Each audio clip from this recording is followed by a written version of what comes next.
more than lose weight. Yeah, that's the most Losing important weight's thing. going to be more of a side effect for now. Yeah. And I've Well, got a plan to do weight loss when I like the exercise games I was telling you about. yeah. Well, just keep at it, bro. That's all you can do. I mean, I've been there. I mean, Yeah, I just want to feel lighter and yeah. and not as wear as much on my joints as I was Yeah, before. yeah, for sure. All right, you're listening to myself and Eric RPG. The show is RP Grinders. We have not started yet. We're waiting for Break to jump on in. He's furiously working on the tourney. So he will join us momentarily, but we're gonna have a great show today. Not a ton of news, which is awesome. After the past couple of weeks, we kind of need a break from that. So today is going to be pretty refreshing. Um, I don't think we have any homie discounts this week. I think those are old.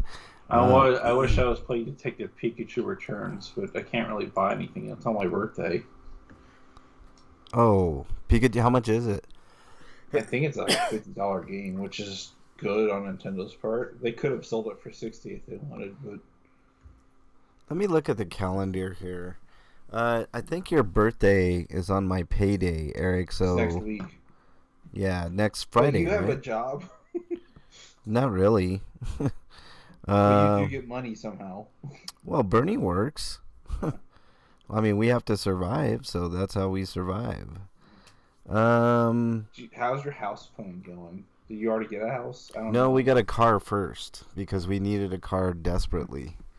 So we got the car first. I've got reasons why I'm staying here, but I'd rather not share with the world. But that will come. But yeah, if it's $50, I'll get it for you on your birthday, dude. So if that's what you want, that's what you shall get. It's Yeah, a just, I don't even care if it's digital. Just code get whatever. yeah. Well, I mean, like I I'll said, probably get a physical version at some point, maybe later. or just save your money and get something Yeah. else. I mean, it's the same thing, dude. There's like no Yeah, I difference. mean, think about it this way: I won't ever have to swap the cartridge out. Yeah, I know. I mean, dude, look, I'm just more upset that Nintendo doesn't do a good job of digital preservation. yeah, I know. I used to be a big time physical collector of games, and I got to the point where I just ran out of room. I just, And I'm running out of room already. I mean, yeah, I technically could make space for another shelf, but I don't know when I'm gonna get around to actually buying a new shelf. yeah. See, that's the thing, Eric. Like, then you, I mean, then you just get overwhelmed, man. I mean, I know the value of physical disc and The other thing I could do is get rid of my shelf and get several binders, yeah, and then get a new shelf to hold those binders. yeah. And then I don't know, shove all my boxes and cases in a storage or something. See, that's what I was started doing, and I'm like, what am I doing? It's just like it's like the Funkos I got. I took them out of the package right away, and I stored those in the shed house that we got. So, it's like, I mean, you just run out of space, dude. I mean, it's just logistics. If you had a mansion that you could just store box after box of stuff, it wouldn't be a big deal. But Yeah, just buy a second home just for your I crap. know, I know, right? But I mean, I tell you what, Eric. If I win the Powerball jackpot, then you won't have to worry about that again, dude. But that's pie in the sky. No, it's so much easier and more convenient. I do agree with you. There is a concern about preservation of that stuff, but I mean, I guess just get a bunch of hard drives and download your games to those The hard thing with drives. Nintendo is they're really good at preserving their stuff. They're just not good at actually making it available to people. Yeah, I know, I And know. when they do, they sell it back to you at the pretty Premium much the rate. same price that they Yeah. sold it Well, originally. I mean, you do have little cards that you can get, SD cards, micro SD cards that you can get to put all those games on. That's one way you could preserve, and that's way. I mean, even though it's physical, that's way less taxing on your room. You know, I mean, Too just the bad way. the Switch doesn't make it easy to swap out those SD cards. Yeah. Well, I mean, I remember a feature of the Wii U was like you could buy a hard drive, an external hard drive, and load your data from that. And I used it, and mine technically still works because I use it so rarely that it hasn't broken down yet. yeah. I mean, it'll tick off and hum every like several minutes or hours or whatever, but like just to like not seize up, I guess. Yeah. But I guess as long as it's not really being used, it's not. I kind of want to. The moving parts aren't completely wearing out. Yeah. I kind of want to upgrade the SSD drive on my PlayStation, but that's still. I might do that too once like the 2 terabytes go down, and they're getting closer because like they're getting more on sale more frequently. Then that usually means they're gonna do a permanent price reduction. Yeah, and that makes a lot of sense. If you're listening to us, the show's RPGrinders. This is Frank. I'm on with Eric RPG. We're just having a little pre-show banter. Breakman will be here real soon. Because I had to actually go into my SSD to delete some stuff that was just sitting there. Yeah. We're going to be talking a lot of cool stuff today. I have a review of Castlevania Nocturne, which I know Eric had one last week. But you may be interested in hearing what I have to say about the series. Stinkos are always interesting. You're not doing what the internet says, and you're supposed to hate it because Richter said a cringy line in several parts of the show. Well, whatever. Or that Annette what black, cringy line? Means that you can complain about the fact that Annette's black, which just proves that you're a racist. Actually. What cringy line are you referring to, Eric? How he tried to do like an MCU like thing when it came to his like second awakening, I guess. Reawakening. Oh, whatever.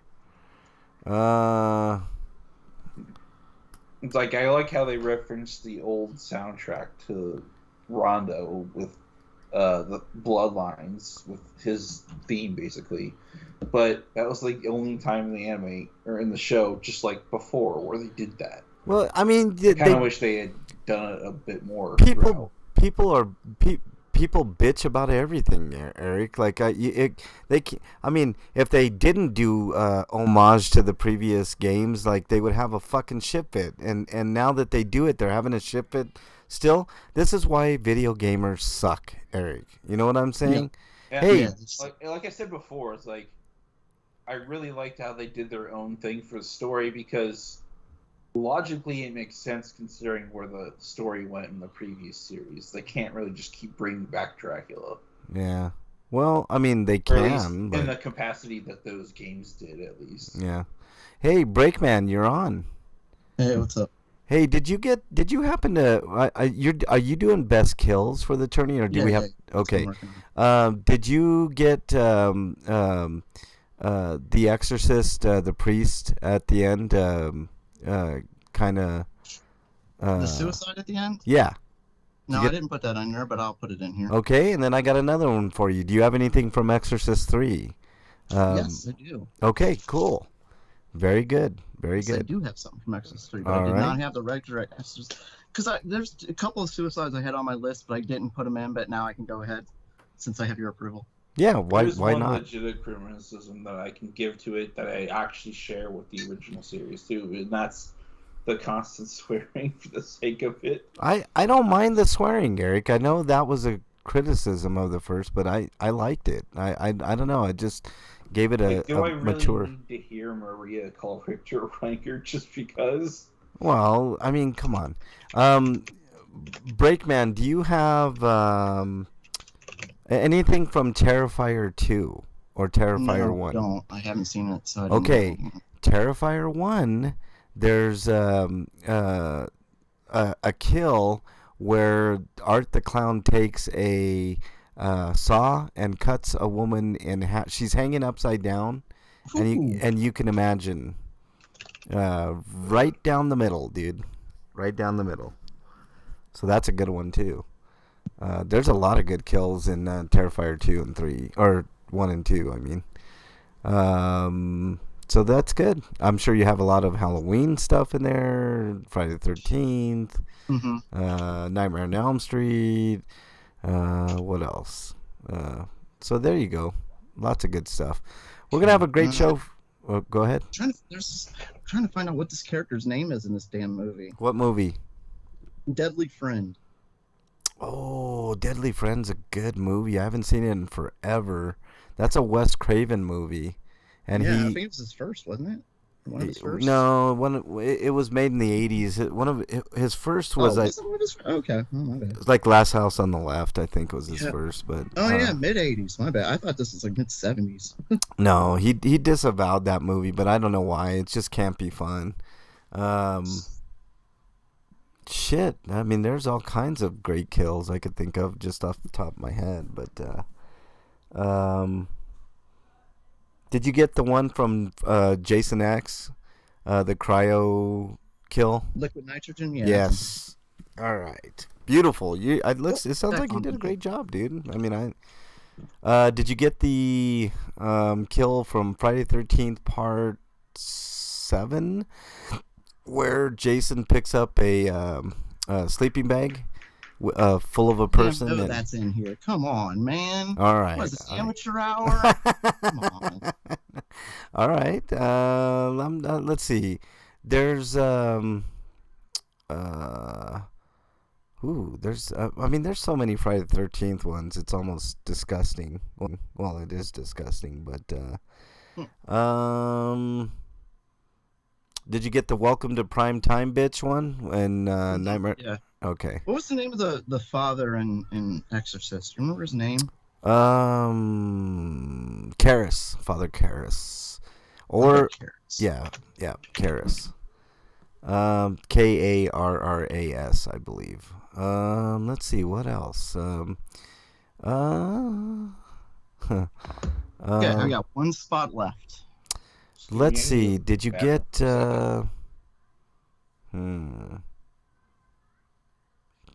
Did you get Laurie Strode at the end of Halloween Kills?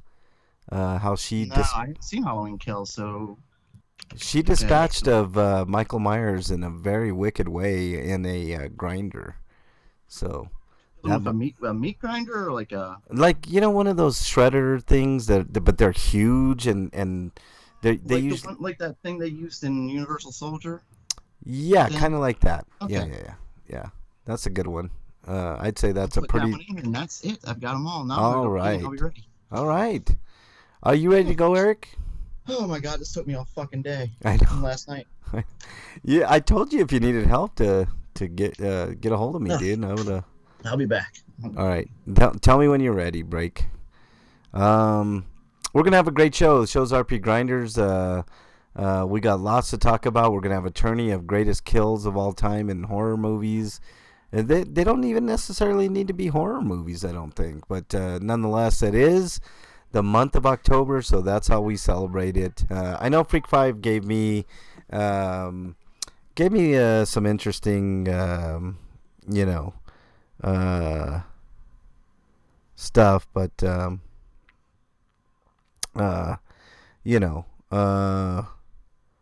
sorry, I'm reading something that somebody sent me, but it's just going to be a great tourney. I hope you guys enjoy it. I hope you guys enjoy this month because this is the greatest month. Eric's birthday is next week, so he's going to be celebrating it on the show. And I already told him that I'm going to... What did you want, Eric? Detective Pikachu 2, I believe? Eric, are you there? Did we lose Eric? Eric. I'm going to share it with you and let you look at it and see if there's anything you want. Okay. I sure will look at it. Eric is on mute. I don't know what's going on with his mic there. But next Friday is Eric's birthday bash. So that's right. We'll be celebrating it on the stream. Open up, Skype. You can open up now. I'm right here. I'm looking at you. I'm right here. We're only waiting on Eric RPG. I don't know what's going on with his mic there, but I'm sure you got plenty of great ones. Got it? Not yet, but yes. access. I got it sort of. Access, I should say. Hold on. Because every time I do this, I screw it up and you don't get access. So yeah, let's take a look beforehand and make sure you got access. I got to request access, so I'm gonna request access. I just requested access, Breakman. I shouldn't have had to request. I know. I don't know why it does that, dude. It's so weird. Eric, are you there, dude? You're on mute. I see you're might be. I had to go to the bathroom. Ah, there you go. Okay, so you are back. All right, let me get access to this. All right, now try it. It should work. Okay, let's go back here and let's do this. Oh yeah, it's telling me I need access. Just in case. Oh, god damn, dude. You did a very, very detailed holy shit. I like it. This one, I opened up the wrong one. Okay. I found it. Wow. Damn, I like it. Breakman with the hard work put in. Okay, cool. All right. Good.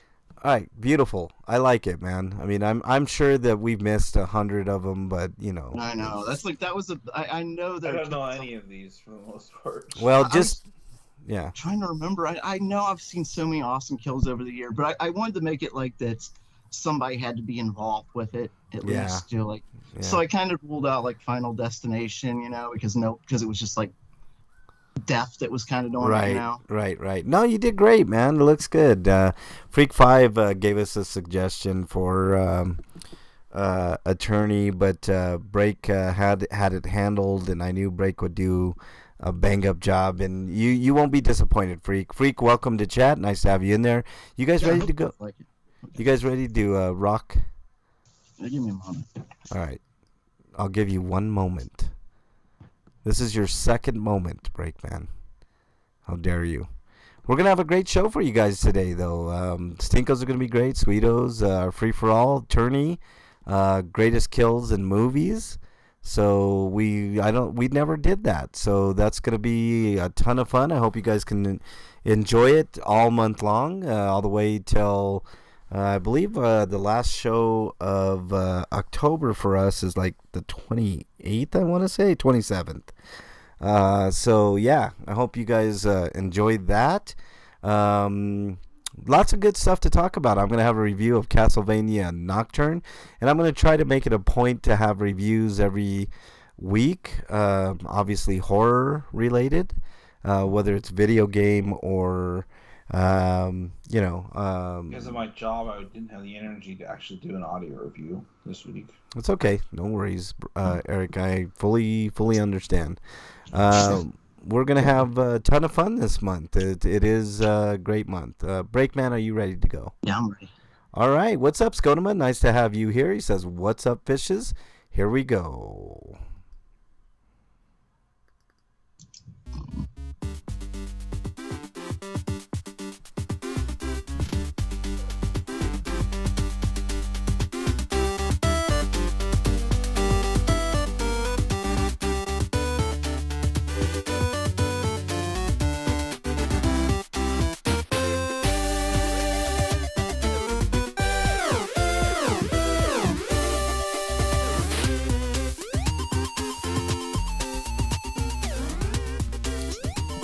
Welcome, everybody.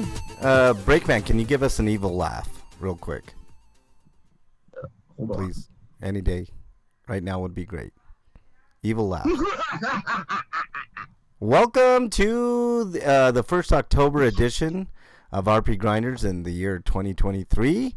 It's episode 761. I'm your host. I don't even know what I would call myself. Frankenstein branches, along with my. There you go. There you go. There you go. And that is the. Frank, when you said that, and I almost choked, so I had to go and talk and stuff. So. The broken Breakman. He's all skeletonized. Welcome, Breakman. Nice to have you here. And of course. Wait. That makes Breakman Skeleton Man for Mega Man. I guess. I'm more like Brooke from One Piece. And Scarrick. So that means you ask women for their panties randomly. Yeah, okay. That's true too. Scarrick is here. What's up, Eric? How are you doing today? Delightfully dead from work. Right. Well, let's hope we can you know uh, raise the spirit of the crew, if you will. Everybody go watch Thriller Bark Park. Don't skip it like that stupid idiot on Twitter said. Yeah, I guess. Freak says, I listened to last week's episode earlier, and Frank didn't know where to look for the Ask Brakeman. Brakeman I sent in. There are 2 places for him to look. His text and... I don't even know what the hell he said there. Hold on. Text and Blue Sky. Oh, shit. Probably Blue Sky, man. But I think you did send me something on in text form too, Freak. You should probably include me in the mentions so I can pick it up where Frank misses it. Yeah, probably. I miss everything, or I forget everything. You know how it is. I mean, that's just how it is. Let me look. Maybe Freak. Hold on a second. I kind of wish how my phone's app screen would show me when there's a notification for a Blue Sky notification. I can only know Sony ever give me a notification on Blue Sky if I'm in the app, not outside of it. I gotta go to Blue Sky because I don't see anything on this on my text, Freak. But apparently he sent in a what you call it? God damn it! Where the hell did I put Blue Sky? Oh, it would be under social, wouldn't it? Jeez. All right, let me see, Freak. I know you did put something in there, but hold on. I don't even know where you get all your... Blue Sky runs a little bit differently. It's kind of weird. I do have... people that used to work for Twitter that broke away when, well, most of them were fired by Elon. They went and started this. Ooh, I do have a Dear Brakeman later on in the show, but right now, let's go to the news.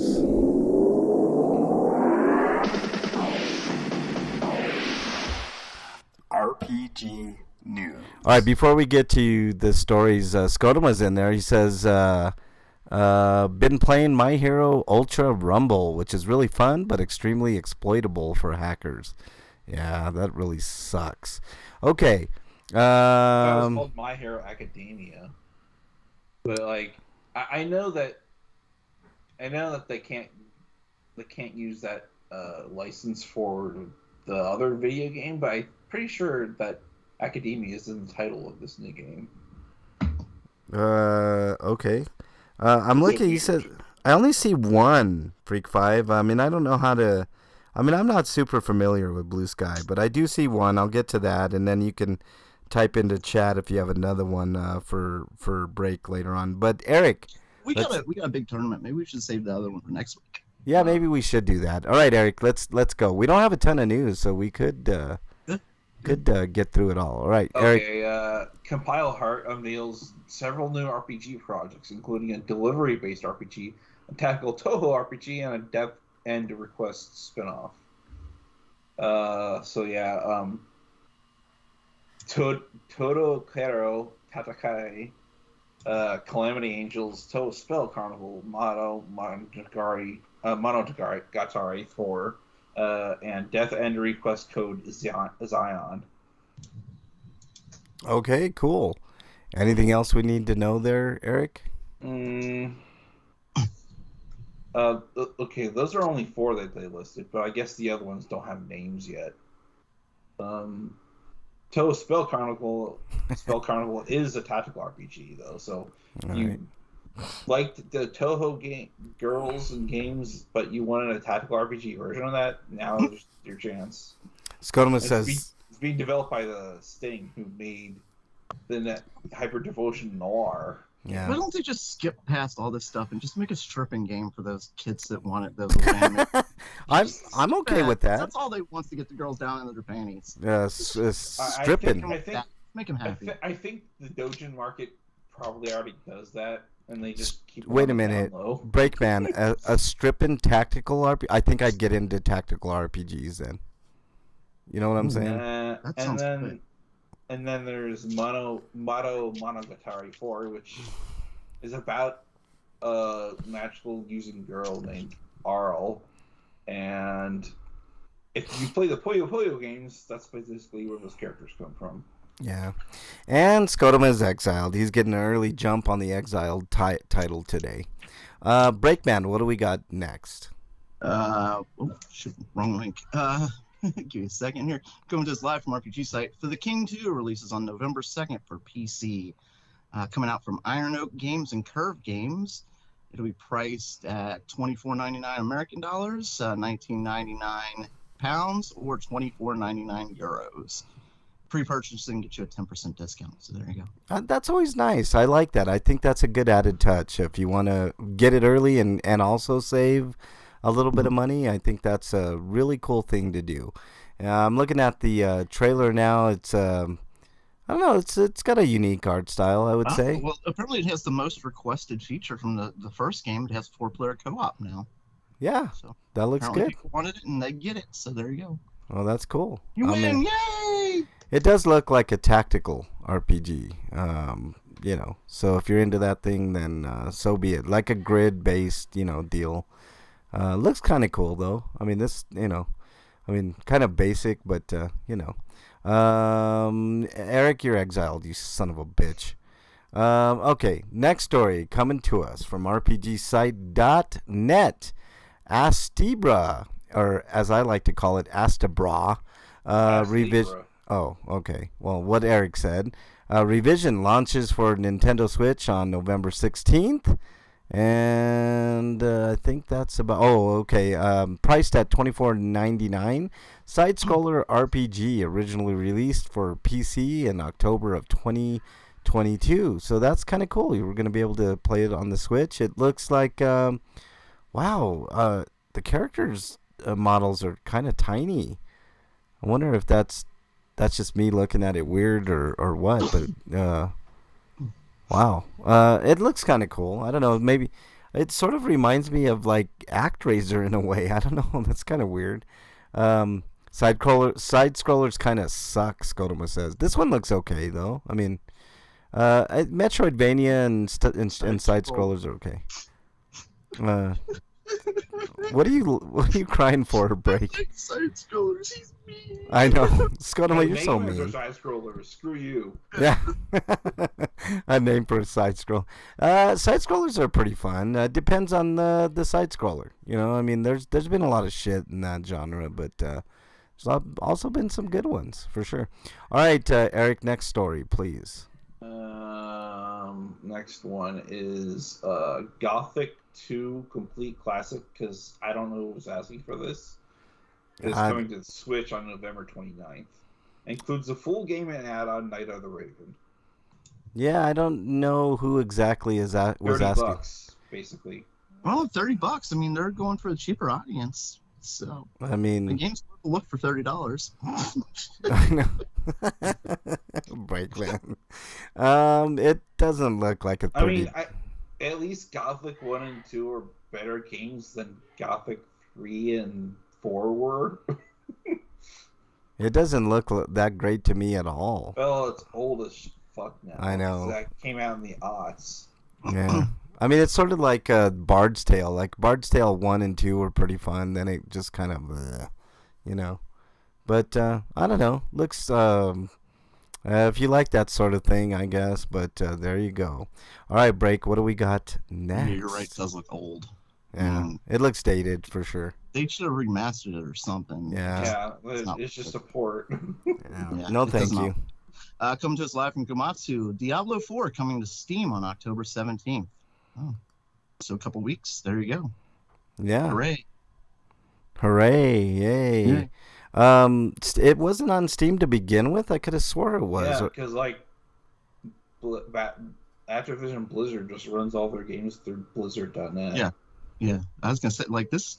I was wondering if any of their games have actually came to Steam. Yeah, I think Overwatch came out to Steam recently. Overwatch 2. Yeah. Because they usually do their Blizzard. It probably won't be long before they add StarCraft 2 and Warcraft 3, whatever. Freak 5 is exiled, you son of a bitch. That sounds... Son of a bitches in chat, man. Swear, I'm going to walk off this show. All right, Eric, next story. I don't know what's going on, but I can't even... That's mean. That's just mean. It is mean. Son of a bitch.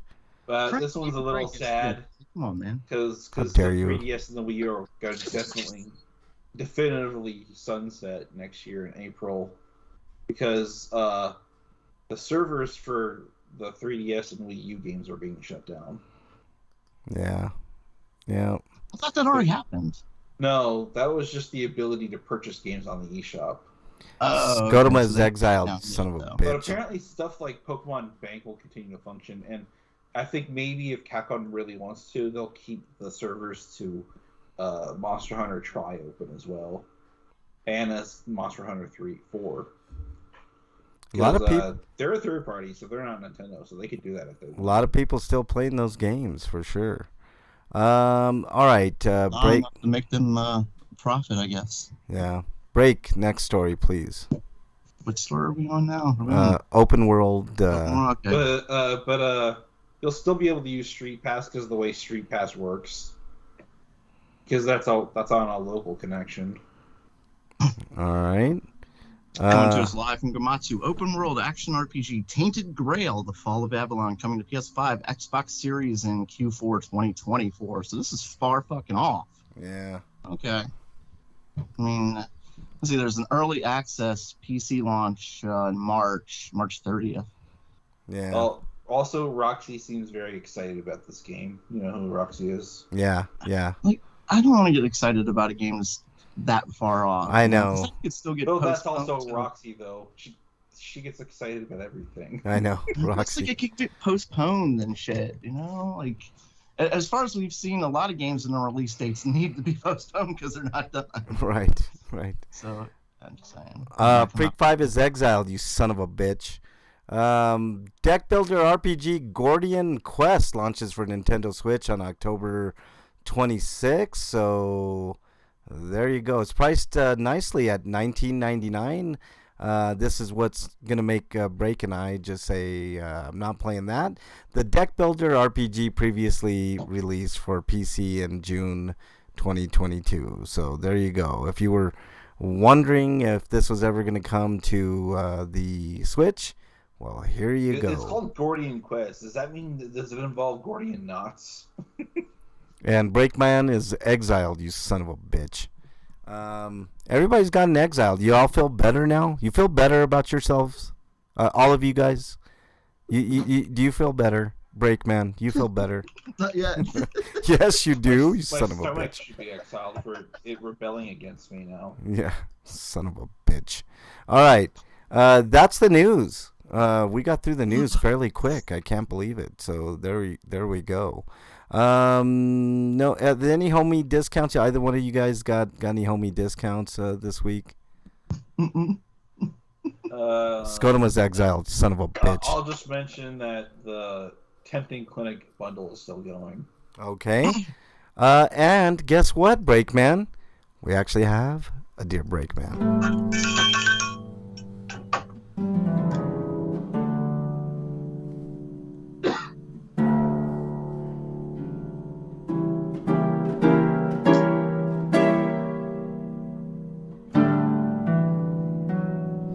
All right, Dear Breakman, this comes to us from Freak5 Chaos on Blue Sky Social. And I can't find the other one, Freak5. You'll have to forgive me for that. But he says, I'm watching the spin-off of The Boys, Gen V. So, Breakman, would you give your children an experimental drug that could give them superpowers? Well, there's a lot of questions that need to be answered first. A, how much money do I get for it?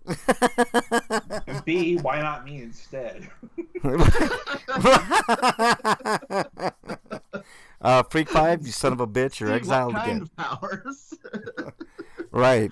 We'll get to that discussion eventually. Like, it's more important that we discuss the finite details, like, money. And, Well, money was the first thing. I mean, obviously. I mean, come on, man. How much money? You have $10? No. But 25... Okay, now we're talking, you know? I mean, let's keep it real. Experimental shot for $12.50. Right. No, you keep the goddamn change. I'm not walking around with quarters in my pocket. What is this, the 90s? Come on, man. What, do you want me to go to the arcade? There are none anymore, you son of a bitch. Okay, let's see here. It depends on what kind of powers they might get. Because I think the V is experimental, and you never know what kind of powers you're going to get from it, right? If I Right. remember right. Because if it's invisibility, fuck that shit. I want to know where my kid is at all motherfucking times. You know what I'm saying? Like those like, you don't motherfuckers. want your kid to be invisible. You don't want him to turn into like a little mini thing, because then you could accidentally kill your kid at any time. You know? Scotoma. Like they could just be fucking around with their powers, like in the living room and shit, and you're just walking through, like I know, Or right? killed by them instead. Right. You can't ground them or discipline them in any way, and they'll like crush your head or some shit. You know. Now, like if that. you were to say give them like the power of maybe like the Midas touch. Oh, that's a good one. But then, what if they touch you? Ugh. Yeah, see, that's a problem. You have to, It works on non-living matter only. Then it would be. Oh, non-living, perfect. There you go. Hey, we need to put you through college, so touch this Xbox. That's a big, you know. We can just buy another one afterwards. Yeah, right. You see that block of wood over there? Just touch that. Okay, cool. We're good for this year. You know. Yeah, so many of these powers you just wouldn't want your kids to have, because like telekinesis. Well, then they'd know when they're in trouble and just not come home. For instance, like I know. They'd be like, "Fuck that shit." yeah, like or maybe they can manipulate your mind so you're like their slave and shit. Yeah, you just let them give them carte blanche. Do their chores and they got like super speeders. Have you ever? It's quicker to do it than not do it. I can't. Oh, I think it was. Have you guys ever seen the movie Brightburn or Burn Bright or whatever the fuck name? No, I haven't. Brightburn, you mean? Brightburn. God damn, that movie's good, man, and scary. It's like the anti-Superman. Like if Superman grew up like. Yeah, it's really, really good and definitely chilling. That's a good movie. Like, now that I'm thinking about it, it's more like Invincible, but if there was no parental intervention, it was just programming. Yeah. So there you go, Breakman. Mr. Baby was like, what was that? It was the boys' cartoon. There was a baby and it was superpowers. Remember? Yeah. They did that. Like the baby had like laser eye beams and shit like that. Like there are too many bad things that could come up from giving kids superpowers without knowing. I know. I mean, it had to be like something that wouldn't hurt you, but yeah. But you don't want to give them super strength, because God knows them. They're going through puberty. They'll get an attitude. Right. And they'll trash your house or some shit. When you say don't wreck the car, they'll just like smash the car. Like, oh, come on. Right. Scoma says, yeah, that was a good movie. I thought it was pretty good too, man. Kind of chilling. All right. Anything else on that break? I'm trying to, other than Midas touch, like I'm coming up lacking on what powers. But it would kind of suck. Midas touch would kind of suck, break, because let's say you're like taking your kid to school and they like touch your car and then your car just turns to a big piece of gold. I mean, well, they'd be like Rogue, you know. You have to wear gloves every day. I got you. Okay, so if you wore the gloves, you're good. And yeah, that would be cool, man. Yeah. Hey, we need Dad, I'm Mommy. Sure, like one of the characters from Heroes had that ability. Mommy and Daddy needs a new Lamborghini. Here, touch this weight set here. There you go. That's what I'm talking about. Yeah. Other one was, would you rather have olfactory sensors in your ass or taste buds? Oh God, really? What is wrong with you, freak? I mean, it would definitely not be my ass. I've ever heard. Taste buds would be a little bit better, but damn, man, ass. All you would be that. Like you taste shit. Yeah. I didn't remember eating that. Right. Right. Oh man, olfactory or taste buds. So you would either taste or smell. Option 3, which is Harry Carey. The gloves would turn to gold, freak fight. Yeah, but at least he would be safe from. You would be safe from anything else being turned into gold, at least for the time being. Yeah, that's true. The gold gloves would turn to gold. You have to get them onto his hand like carefully. Like you gotta be very careful. Right. So what are you saying? Olfactory sensors in your ass or taste buds? Break. I'm going with the third option, Harry Carey. Those two. I think death is the best option. Oh God, can you imagine that? Tasting everything that goes through your butt. I mean, oh God, yes, die. I would take death. Yeah, I would too, man. Fuck that. Smelling would probably be better, but still, god damn. I mean, you smell your farts and shit anyway, so you know. Ugh. Oh, Skodoma says on the Invincible series. You know what? I watched like the first episode of that, and I didn't watch the rest, Skodoma. I need to watch that series. All right. Let's continue on to... Inquiring minds want to know. All right, what you been playing, Breakman? Oh, I'm still grossed out by the last question. I know. Starfield, just Starfield. Yeah. I really haven't. I've barely advanced the story, and that's it. I mostly just I've been collecting resources and money and stuff like that. Like I'm trying to get better at building my own ships. Like I suck at it, so I want to get better at it. Yeah. Especially since I've seen some cool ones online. Like somebody built like a huge fucking Star Destroyer so big they can't even land it on a planet. So what do they do? What's that? What do they do like to get to the planets? Do they have like a little hub I have ship? no idea. Oh shit.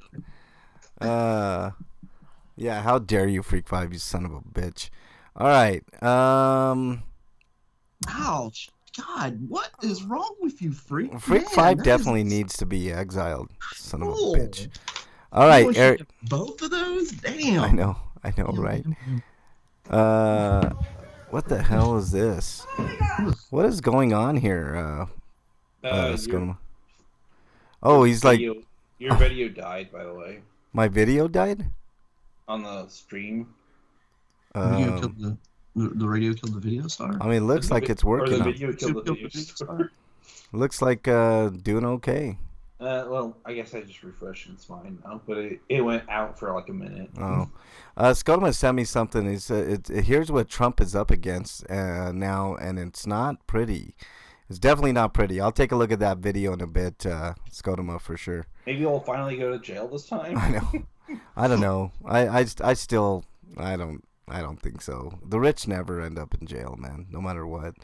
All right. What have you been playing, Eric? Or he'll wish he was in jail, maybe. The gag order, like if he violates that, that's an automatic. He's already violated it. But see, that's the thing is he has, and nobody's punishing him. Yeah, there's nothing going on there. So I mean, it's not even news until something like that happens, you know. All right, Eric, what you been playing, man? I've just been. I played and finished Steel Rising.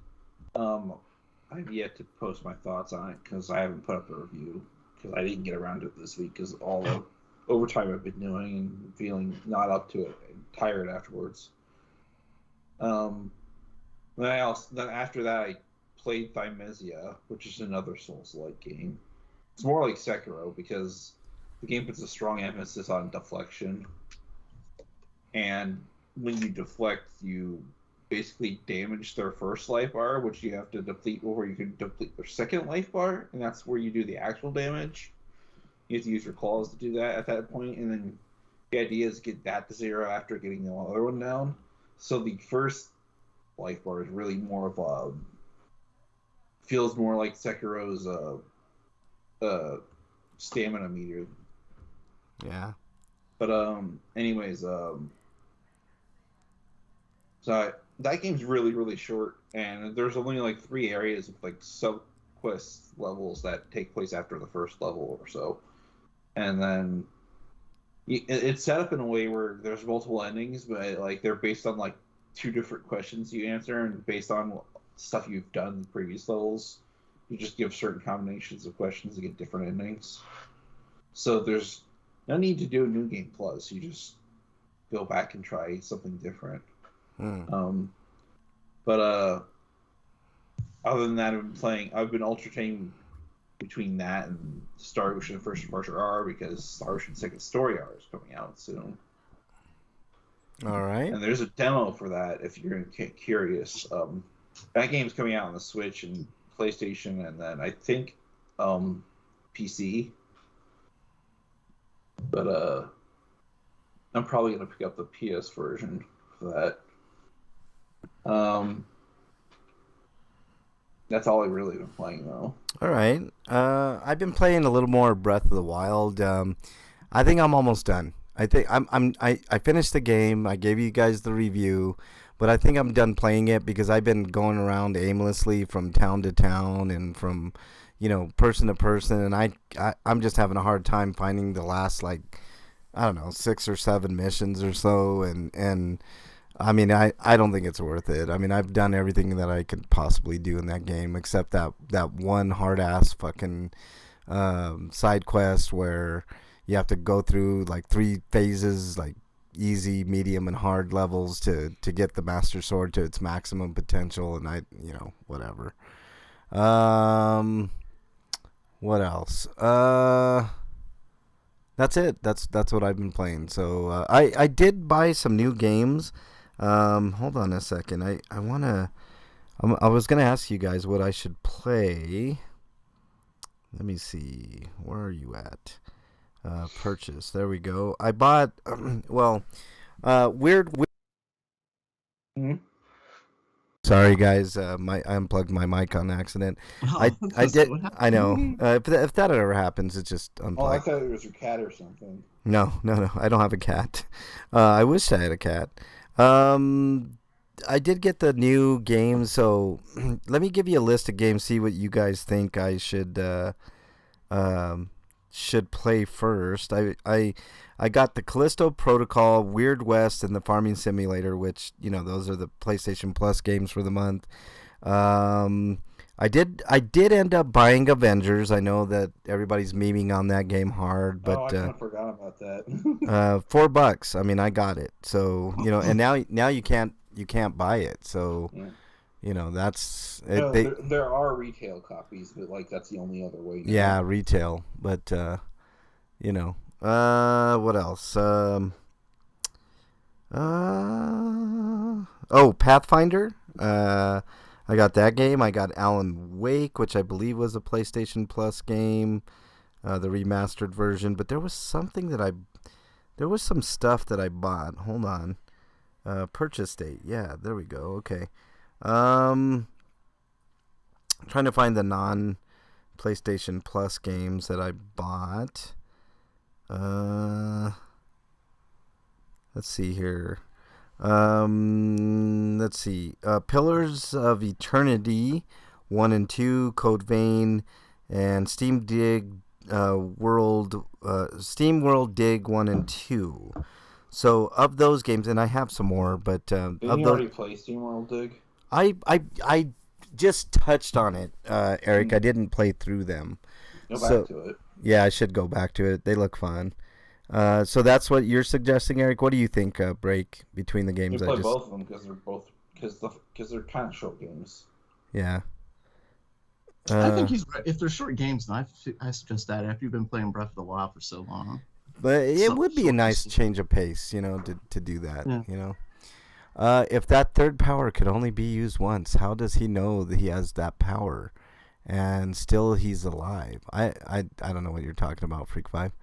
All right, you guys. I know what Sifu is, but like I played Absolver, and it's basically just more of that, but like not nearly as fucked, but it's still really incredibly difficult, and I did not have a good time with Absolver, so I wouldn't even want to touch Sifu. Yeah, it looks interesting. I might. I mean, if it's way too difficult, that's one thing. I mean, there's it's always that. So that's what I've been playing. So you guys are suggesting Steam World Dig, and I think those are perfect choices, to be honest with you. All right, let's move on to reviews. Trying, Skodom, I'm trying. Reviews. All right, let's do reviews. Breakman, do you have any reviews this week? Not really. I mean, I could review Ahsoka, but it just ended, and I think I should probably wait.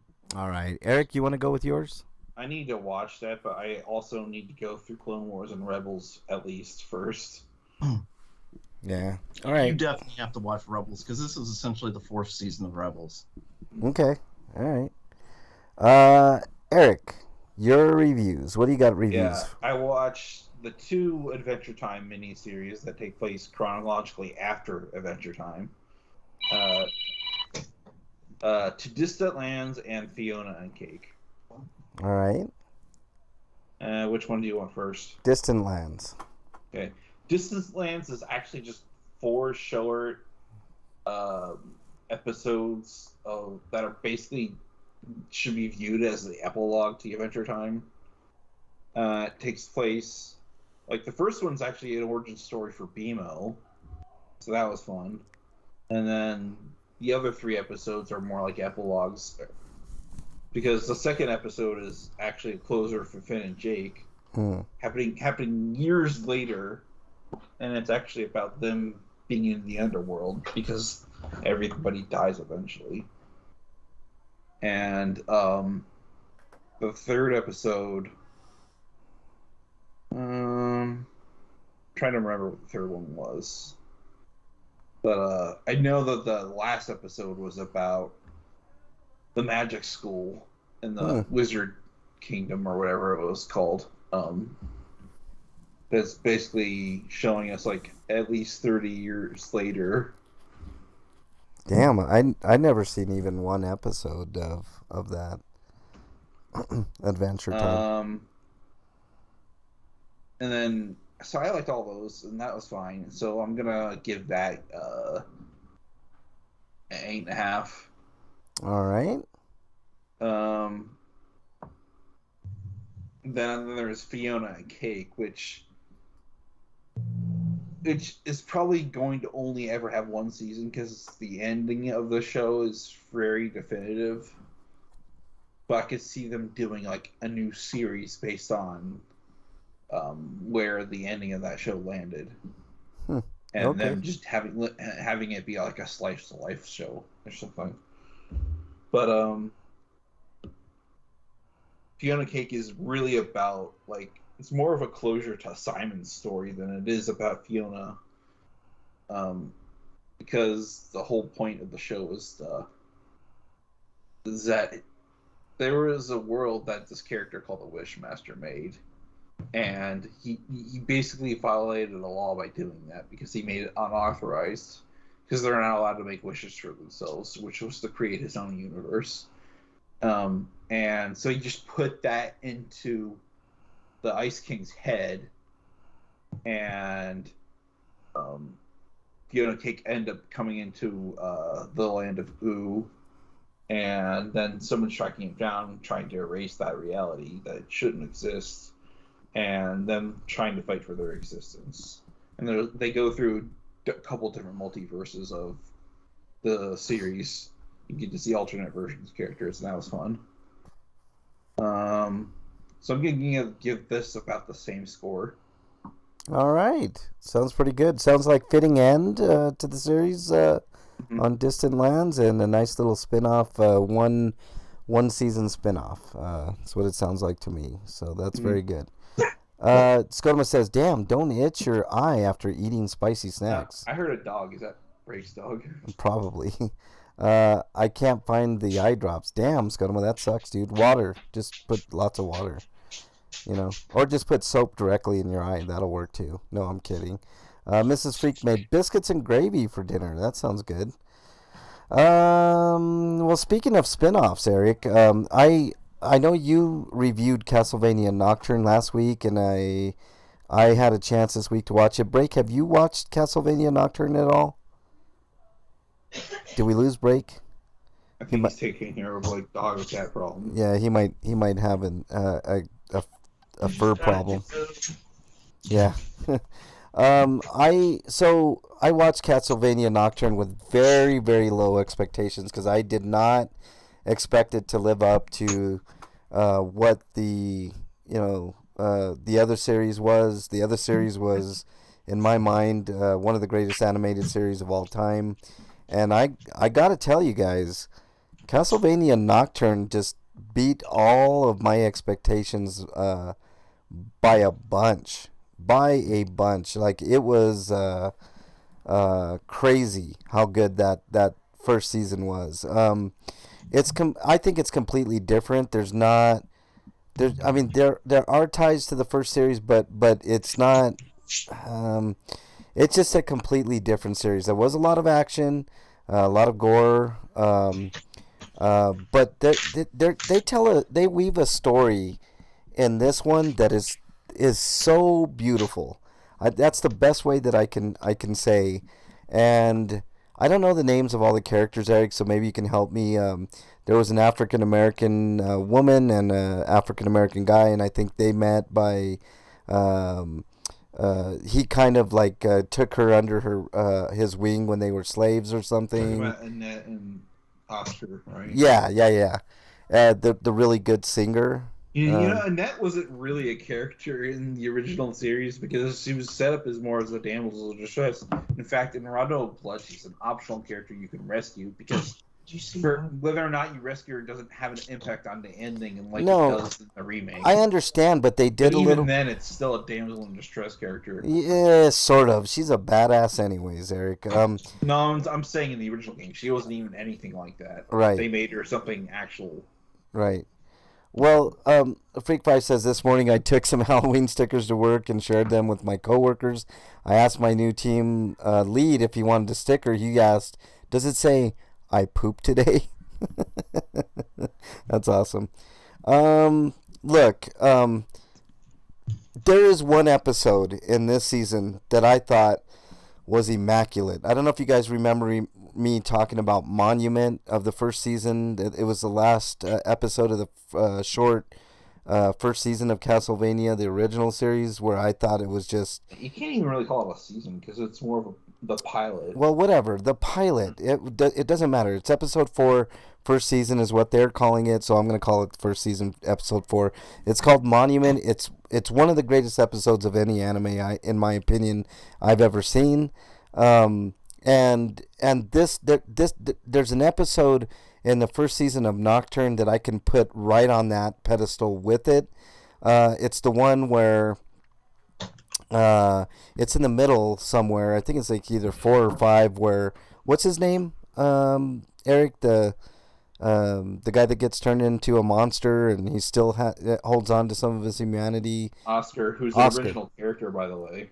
Yeah, Oscar's character is fantastic, and the way that they describe his character as this beautiful human being, and he really is, like, inside and out. He's just a good person fighting against evil, and he ends up, I mean, spoiler alert, everybody, he ends up getting turned into a monster, but he holds on to his humanity even though he kind of doesn't remember everything, and the way that there was a scene where he's in a prison cell and he's singing, and you can just, I mean, you can feel the emotion in that episode is all I'm gonna say, and it is just it is something else, man. It's a beauty. It's a beauty to behold. It's completely, in my opinion, completely different than anything in the other series, and in a good way. And I don't know why people are bitching about it. I know on Rotten Tomatoes it's getting like 100% critic wise, but for some reason people don't like it, like the average person. I'm like, I think people, when it comes to media consumption, people have basically become the same as the Conservative Party, where they're just completely unhappy with everything, and they just use everything as an excuse to outrage. I don't understand. Like, there's not really much fault with this this season, Eric. I mean, I think your review was spot on, dude. I didn't see anything that I could say otherwise. I mean, I'm giving this a 9.5 out of 10. I thought that, like, there are a couple of corny moments, but man, oh man, I mean, I don't know what people are wanting. It's just Castlevania has always been cringe, though. I mean, yeah, you're right. Just look at the series. The title, the name of the franchise is called Castlevania in the West because they thought they were being cute, but it's stupid. Well, I mean, I think it's they thought Demon Castle Dracula would just not sell because it has the word demon in it, so they had to call it something else. Yeah. I don't know, man. I just think it's fantastic. It's a fantastic series, and Eric, I'm glad you sent me that tweet that somebody put out that Netflix picked up season 2, and I am super happy. They better. It ends on a cliffhanger. Yeah, it did leave it on a wicked cliffhanger at that. I mean, there's not many flaws in this first season. I mean, just fantastic. Also, the villain of the show they renamed her, but it's not like so much as they renamed her, so much as that was her actual name, and they're just reverting it back to what it should have been, because the original translation was actually mistranslation. What was the original character's name? Elizabeth. Okay. Yeah. Now it's Elizabeth. Yeah. I mean, it's just a great series, guys. And Break, if you get a chance to watch Nocturne, I'd be curious to see what your review of that first season is, because I mean, I don't know how much better it gets than that. I mean, I don't understand how they could make it better. It's so good. So good. Freak 5 says, yesterday I came into work and the whiteboard said that 3 people from the morning shift of my department had called in sick. I told my lead, so saw that and thought about leaving and calling in too. Yeah. Skodoma says, I have some homemade spicy peanuts from a friend, like crazy spicy, and I thought it was a good idea to scratch the corner of my eye. Youch. He said if I did that, Freak 5 continues, I would show up at your house with a knife. I responded, I have swords. And he said, I don't want to sword fight you. No hetero. What? I don't know what that means. But okay. Let's move on to everybody's favorite segment. What is it? Stinko of the week. All right, Breakman, what you got for us? All right, I've got a few. I guess I'm gonna go ahead and start with the police, because there are not one but 2 instances. This I don't know if it was this week or this past month, but 2 instances of cops killing pedestrians. Again, you know, we're supposed to have ended the whole high-speed chase type thing, but one cop was given what a qualified immunity, like and of course the cop defenders all come out and they start blaming the victims immediately. One person was going across a crosswalk during a red light. They had their headphones on, and the cop was going 75 in a, guess what speed limit was, Frank? I'm going to guess 40. No, 25. Oh, 75 and a 25. Perfect. Yep. Yeah, and still people blame the victim. Why? Oh, he shouldn't have had his headphones on. He should have paid attention. He should have did this. You know, yeah. Yeah, the cop didn't have their sirens on either. They just flashing their lights. No, yeah. 75 and a 25. The other one, I'm not sure how fast they're going, but again, it was somebody who was killed at a crosswalk when they ran through a red light. Fucking cops in their high-speed chase, and then the people are like, well, they're trying to get to an emergency. They're trying to help people. How does that cancel out that they just murdered somebody? What are you talking about? Yeah. Jesus, fuck. Well, anyway. I mean, here in Denver, they killed a guy for having a magic marker in his possession. So there you go. Uh-oh. You know, they could sniff those and stuff. That's those are dangerous. Yeah, I mean, officer safety, right? So there you go. Safety first. All right, Eric, I didn't see anything under yours, so I'm going to go with... I kind of actually do have one. Okay. I tweeted to you earlier, but I guess the NHL for basically cowering and backing down in support of LGBTQ, because I think like a couple like players didn't like support like a rainbow something, and because 7 people didn't, they're like, oh, well, we'll just not do it ever. Yeah, that's pretty weak, man. Pretty weak. I get the euphemism, Freak 5. I knew the he says my stinko is I didn't win the Powerball jackpot. Yeah, I think that's my part of my stinko too. No. Speaking of officers, Breakman. Mm-hmm.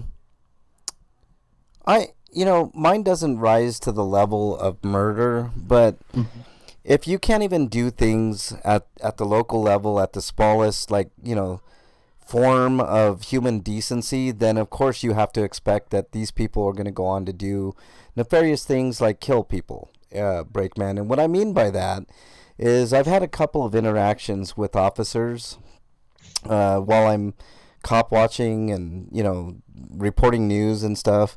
And it goes to show that even at the smallest levels, officers can't be human. They just can't. They can't find it within themselves to just be decent human beings. And I think it speaks a lot to their character. And I know it's just anecdotal evidence, but how many videos have you seen of the worst of the worst, like what Breakman is saying, like people getting killed, like in crosswalks or shot or beat the fuck up, like or a couple weeks ago had that the cops telling an 11-year-old like sex abuse victim that she could be in trouble for child porn. Like, are you fucking kidding me? yeah, Like, what is fucking wrong with people? How can you do that to a kid? yeah. So, but what I'm saying, Breakman. So I'll give you an example. I was out on a scene in a neighborhood where there was a bunch of cops. There was like 8 cops, a SWAT vehicle. So something major happened there, right? It ended up being a shooting. So I get out of the car and I walk over to the scene, and I'm with my friend K-Dot, and we're trying to figure out what's going on, and we're walking down the sidewalk, and then all of a sudden we hear this rude ass female cop just berating us. Hey, you guys can't go in there and blah blah blah. I mean, she's just screaming at the top of her lungs, right? Mm-hmm. And my friend, knowing the law as well as he does, is like, sure, we can walk through here. There's no tape put up. Like, you guys didn't do your. I mean, you can have 8 cops, doing whatever. I mean, one of you guys could have easily put up tape and taped the area off. I mean, but she was so condescending and rude. But my whole point is, if you can't even treat an average citizen like a human being on that level, what makes you think that you can treat a human being decently at any level? You see what I'm saying, Breakman? You there? Yeah, here. Yeah. Yeah. So that's what I'm saying. So my stinko of the week is just officers in general, but more specifically officers that don't treat the general public with respect like they absolutely should at the most basic of levels. And another thing is they hate if you ask for complaint forms, or ask if their body cams are on, or all the normal stuff that they should be doing, or things that should be pretty much no-brainers. And I mean, it's a fight for every little thing with police officers, and it's a huge issue in the United States. So not to take away from your point, Breakman, because murdering people is definitely at the top of that list. All right, let's go on I'm not done. I had more stinkos. Oh, I'm sorry, Breakman. I'm so sorry, dude. I thought you were done. Go ahead. Fine. One more, or actually I got 3 more, but next one. We all agreed walls are dumb, right? Like, yeah, it was a waste of money and time. That Trump shouldn't do that. Yes. Right? We all agreed on that, right? Yes. Why the fuck is Biden doing it? Because he's an idiot and a zombie. So, What the fuck? Yeah. Like, it's not getting the big press numbers it is because he's not, like, screaming it like Trump did, but it's going on, and, like, the media's kind of ignoring it. Right. I did see that, though, Breakman, and he waived 26 laws to get a 20-mile, basically what Trump did, a 20-mile wall, which is meaningless, done. And it's just so meaningless and stupid, and it's a continuation of the draconian shit that Trump was trying to pull off, 4 years ago. So there you go. And people can get upset about the border and stuff like that. Like all the people flooding out of the border. You know what's changed since Trump has been president over in the immigration policies? Not much. Nothing. Not much from Trump. No, nothing. Nothing has changed. Yeah, you're right. There was no real changes, and just people are like, well, he's defended Trump defended the border, and Biden doesn't. This is the goddamn same policies. Yeah, he hasn't changed. He is fucking screwed up. And by the way, the Border Patrol doesn't want those policies. I don't know if anybody knew that, but the Border Patrol does not want those draconian policies in place because it puts too much pressure on them.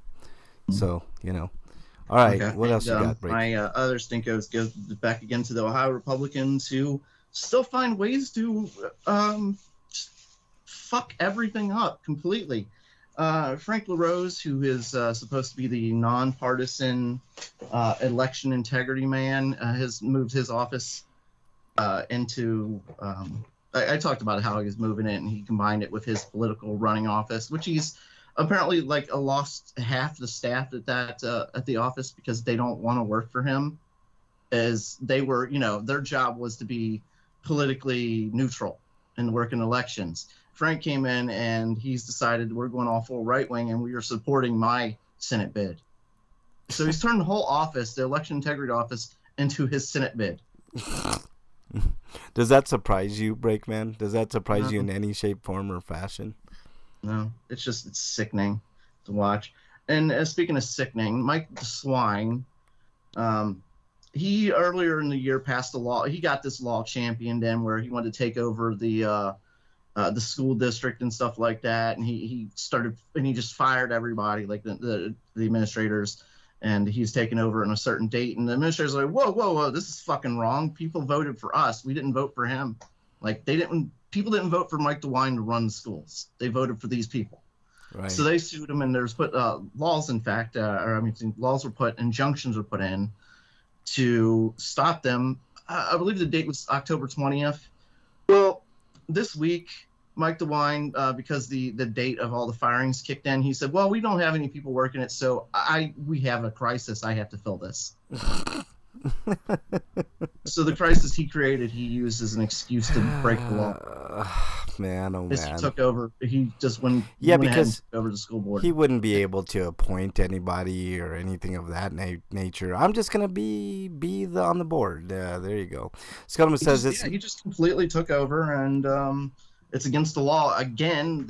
These goddamn high Republicans have breaking so many. I think if you actually believe that, you're delusional, because it does shit against human trafficking. Yeah, laws don't do anything against human trafficking or drugs. So, anyways, continue on, Break. I'm sorry. Most of that actually comes from the our docks, not from the borders. Right. Not from those borders, from our water borders, like people being ported in shipping containers, for instance. Yeah, exactly. That's where the real problems are.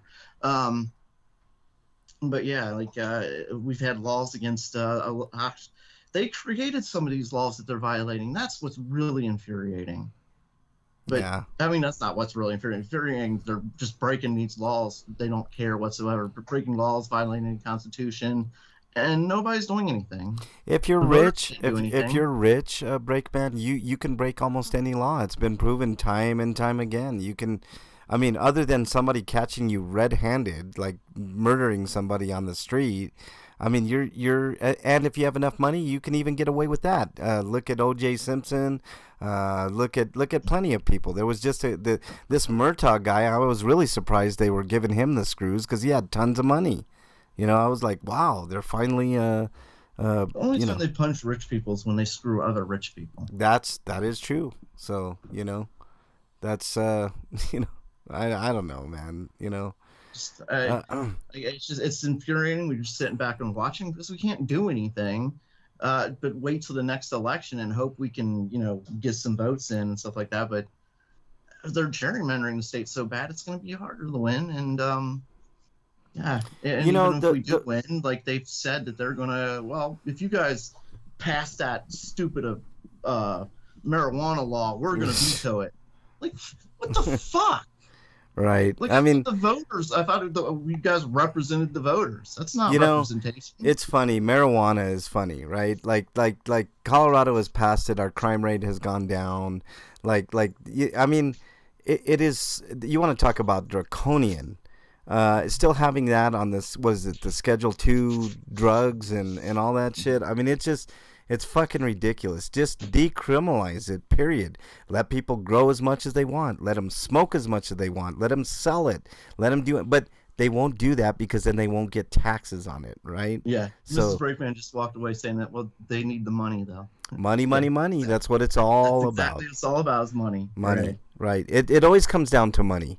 If I don't know why they're against it in Ohio, because they would make a shit ton of money. But wait till a few of those politicians. Well, that's another thing with Mike DeWines. He is extremely religious, and he's enforced his religious beliefs on the whole state. Yeah. And that's part of one of his beliefs, like his beliefs, like the body and stuff like that. And by the way, where in the Bible does it say you can't smoke weed? I mean, I've yet to find that passage. So if you're an Uber, it was funny, when your state passed it. Like he was I think he was a high AG at the time, and he was saying like, we can't have marijuana. He was fighting medical marijuana. We can't have that in this state. Like, look what's happening to Colorado. That state's falling apart. And then we look over at Colorado, and you guys are banking. I know. I mean, the money is not going where it should be. They're making so much fucking money, and everything's going great. What are you talking about, Dwayne? Right. I mean, swine. You piece of garbage. Yeah, he really is a piece of garbage, man. No doubt. Anything else, Breakman? No, that's it. Freak says the Bible says that God gave man all the plants to use. Yes, he did. Well, I mean, the Bible says that. No, whatever. All right. Let's go on to happier thoughts. Dude, what does my tattoo say? Sweet! Sweeto of the week. All right, Breakman, your Sweeto of the week. Oh, I only got one, and I've just been laughing all week long. What happens when you put up an amendment and how did it start? I forget. What was it? There was an issue that was put up, and it was voted down by the people of his party. And he went on the air and blamed the Democrats that day or that evening, and then the next day, Matt Gaetz decided to fuck his world up and get Kevin McCarthy shit canned as he started to revolt against him. And then Kevin McCarthy Kevin McCarthy and like hardline Republicans were begging the Democrats to save Kevin McCarthy. The guy who just went on just the night before went on television and blamed them for everything. Mm-hmm. Like, that's not how you ask for help, bro. You already screwed that pooch. This is you are now, Kevin McCarthy, the first person in American history to not only get fired from the House of Representatives as the Speaker, you didn't even last a fucking year. Yeah. You're an embarrassment, Kevin McCarthy. You're an embarrassment to humanity, America. You're an embarrassment to Congress. Yeah. I mean, if I were you, I'd probably be on suicide watch right now. Well, he said he's going to step down, period, which I think they all should. I think they after two terms, they should be out of there. I mean, we should find someone else. Yeah, I mean, that's, and you know what? That's this is what I don't understand. Matt Gaetz, right? One of the worst, but he's screaming to the high heavens for fucking term limits. Term limits, him of all people. About it. I agree with him on that, because he's not like Ted Cruz, who's like, right. Every election term, like, we got to get these term limits, and then he gets into office and like, I didn't say anything about term limits. I know. What are you talking about, term limits? What you talking about, Willis? I mean, that's the voters. It's so stupid, man. So dumb. What else you got, Break? No, that's it. I laugh at the failure of one of the most incompetent people who's ever been in Congress. Well, the problem. His dream was to be Speaker of the House. Right. The problem it turned into a nightmare. So right. Good. He deserves it. The problem, Break, is the two-party system. That's the real issue. You know what I mean? And money in politics, like we always scream to the high heavens. Like it's ridiculous. We don't. And now they have a choice of just a bunch of idiots. You know what I mean? Like, one after another, whether it's Democrat or, Jeffries is a piece of shit too. I could talk all day about him. So if they're don't get me started on Jim Jordan. Yeah, Jim Jordan is putting his hand in there. Come on, man. GYM Jordan, wrestling team. Like, he can't even protect wrestlers from rapists. Like, we want him in charge of our house. Like, fuck no. I don't want him anywhere near Congress. But how many bills has that man created in the lifetime he's been in Congress? Yeah, none. Look at Freak 5. He's done none. He's done nothing but be on boards. Right. Freak 5 says he also had the record number of times being voted no for Speaker of the House before finally getting voted.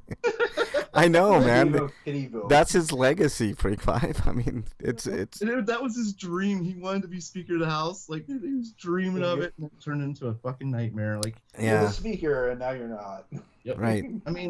He.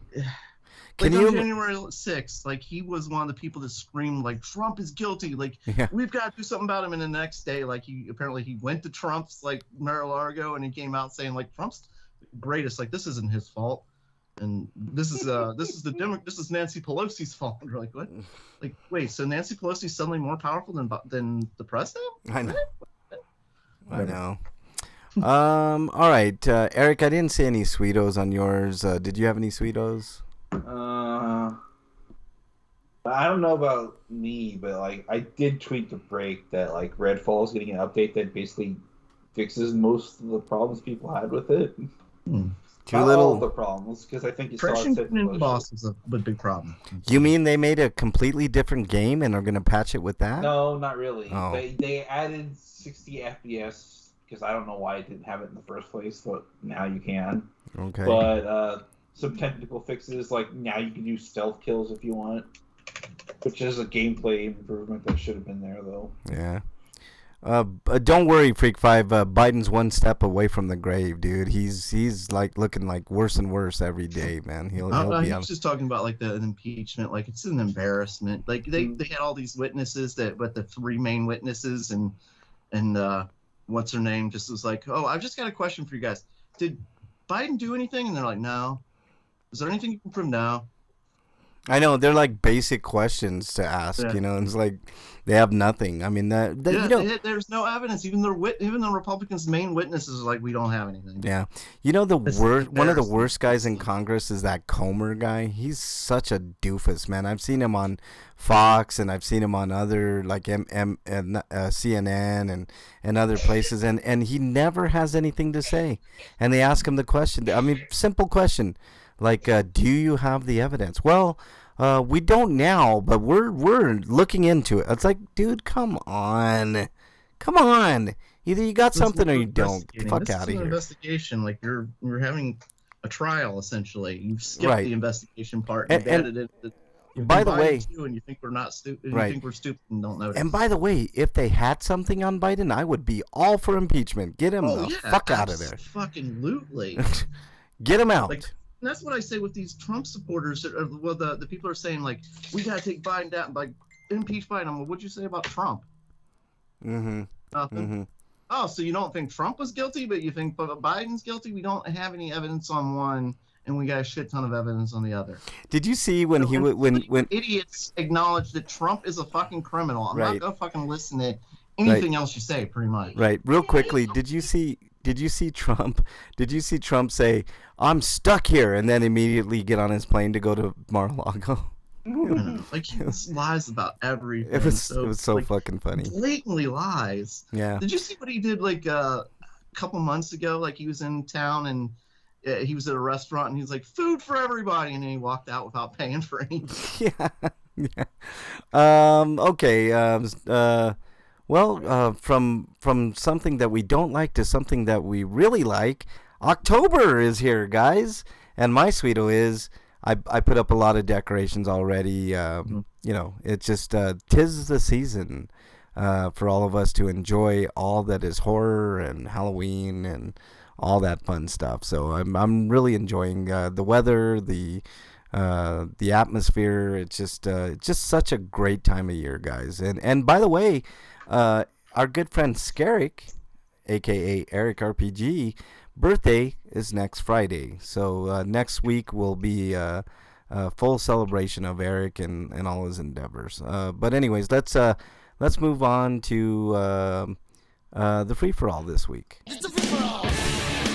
Little baby. Yeah, it's a free for all. Wow. Suck it. All right, Breakman, introduce our attorney for this month, which obviously is horror involved because it is the month of October. So I'm hoping everybody sticks around all month to find out who the winner of this tournament is. What is it, Breakman? Well, this one's going to be a pretty unique tournament. We've done like best horror monster and villain and stuff like that. But what do the monsters do? What do the villains do in these movies? They kill people. Yes. So these are the best kills, and we've added. It's not just horror movies; there's action movies on here too, because there's some great action movie kills. Yeah. Let's go ahead and get into it because it's already 8 o'clock, and this is going to be a long one.